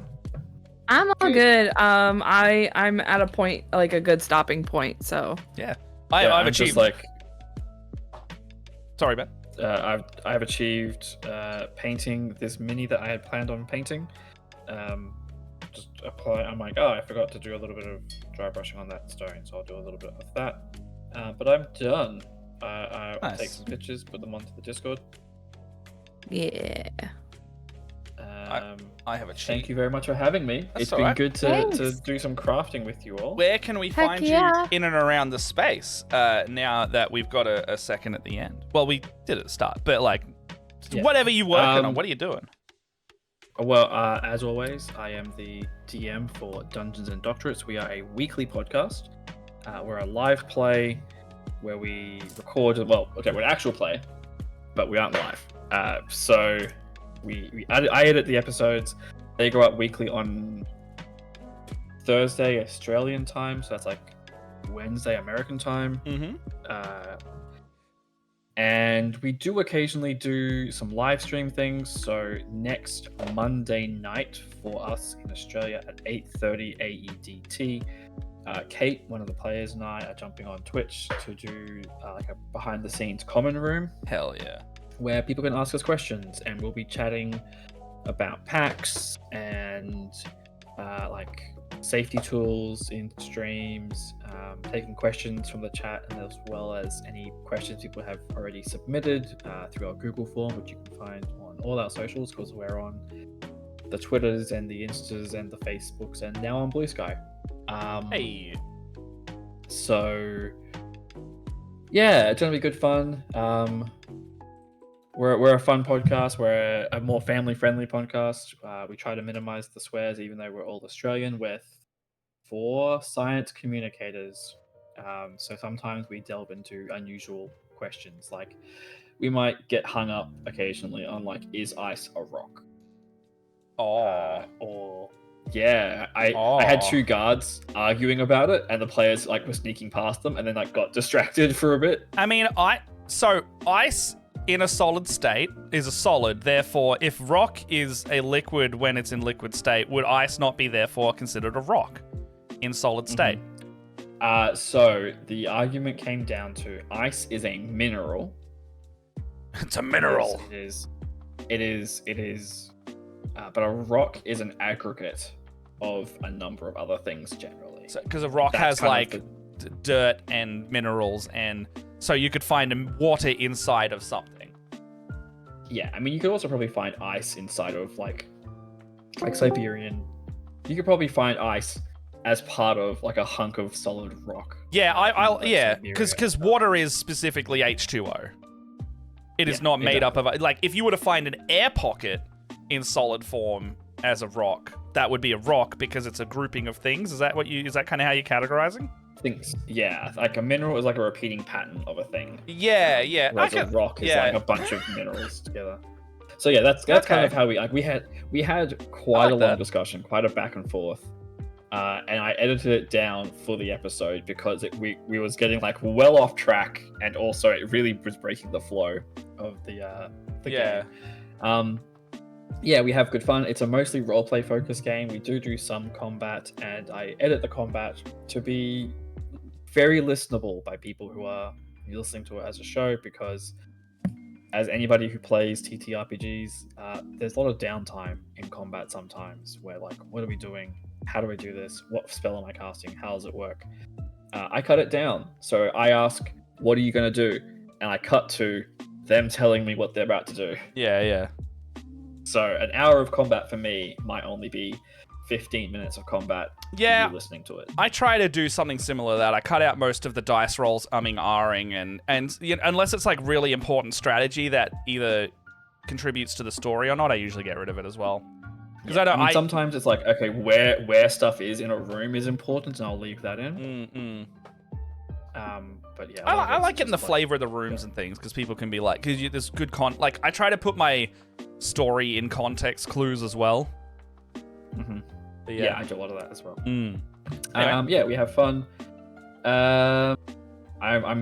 We're all on various people's streams, so I'm sure you can find us. But yeah, if you go to Dungeons and Doctorates or DN Doctorates on the Twitters and things, I think, yeah, you've linked it in the chat. Yeah, put it in there. Check us out. We have good times. Thank you both for having me on here. This has been good fun. It's always nice to like have a chat with some TTRPG people and do some crafting. Yeah. Any excuse to sit down and actually paint will make my partner very happy, because she's tired of seeing my grey army. Why Ben, do I'm you gonna think send we you do an this? image of what's to my left after this, and you're gonna want to hurt me. Oh, buddy, I'll share my grey army if you share me yours. So let's have a look at this. Yeah, mine's I have half a grey. box of half of mine. I got over here. Oh, it's on the floor. There's over there. There's up there. There's over there. Oh, it's. But just like everywhere. when it's painted, it just looks better. Yeah. It looks more I acceptable. The to have. custodian's boxes and a tray over there. I think I need to like theme some of like you know how we have like some months where we're like we have to do this month. Finish it February or something, like just like get any model that's unfinished and you have to finish it. Oh, okay. Yeah. Ooh. I mean, like, no. Surprised you didn't do like an October. We did Ooh. October would be great. I think That'd be really because cool. of PAX it like breaks up so much of the month, but I would love to do that. That's very true. Yeah. We're in November. We're doing a lot of charity streams in November for Kiernan. That's true. Yeah. So I'm gonna make So a little just calendar for that, I think. Just need to come up with some puns. Is what you need. I saw no grey November. I was just having a think then. Oh yeah. No grey November. I think I've. I don't know. I've often heard like New Army. New January Army, New or Year. Yeah, well, that's a problem Yeah. for us, not a New solution. Year's Army. Yeah. Because Yeah. I that's did true. that last year with my custodians, and now like they're all sprayed and they look great and they're all shaded, but they're not finished. Yeah. I need to currently finish my working towel. on- That's a problem, not a solution. Yeah. Yeah, I'm working on some Corsairs at the moment. Some I Eldar. love Corsairs. Oh, did you see the fuck? We're gonna be talking forever. Did you see the Striking Scorpions Yeah. real quick? My God, love it. Yeah. Oh, I'll send you a picture. I've been converting Yeah, please some do. Shadow Spectres Ooh, yeah. because I'm not paying Forge World money. Fuck that. But I will buy a bunch of Craven Throne Guard. Graven Throne Guard, the like ghostly crossbow dudes, Yeah. and some Dark Eldar like long rifle things. Stick them together. Oh, I'll send you boy. a picture. They're looking good. I haven't painted them, but they're looking nice. We need to wrap this up. We Yes. need to stop. I'm just like I'm watching Leia going like, we need to get you fed. We need to get you food. I'm- All right. So, I'm Matt. You find me around. Put exclamation STP in the chat. That's pretty much where you find us. That's where you'll find me. Leia, where are we finding you? I was doing things in Oh the shit! chat. No, I didn't mean you had to. Oh yeah, fair enough. Just follow us there. That's where we have all our shit there. I was trying to help. Hi, Okay. my name is Leia. You can see me at Sorcerer Sundries on all of the things. I DM and paint shit. There we go. All right, That's me. We're gonna raid. I don't know why we're rushing so hard, but we're gonna raid Careful Cantrip. They're doing a fireside chat with their DM Dave. And they look like they're doing some fun stuff. So let's go take that love over to them. That has triggered properly. All right. Anything you want to say before we get out of here? Thanks for having me. Thanks for coming on. Thanks for the chats and thanks packs, for and hanging thanks for out. us having me on your show as well. All right. Yeah, I have to get you back. See you later, everybody. Have a good one. Bye.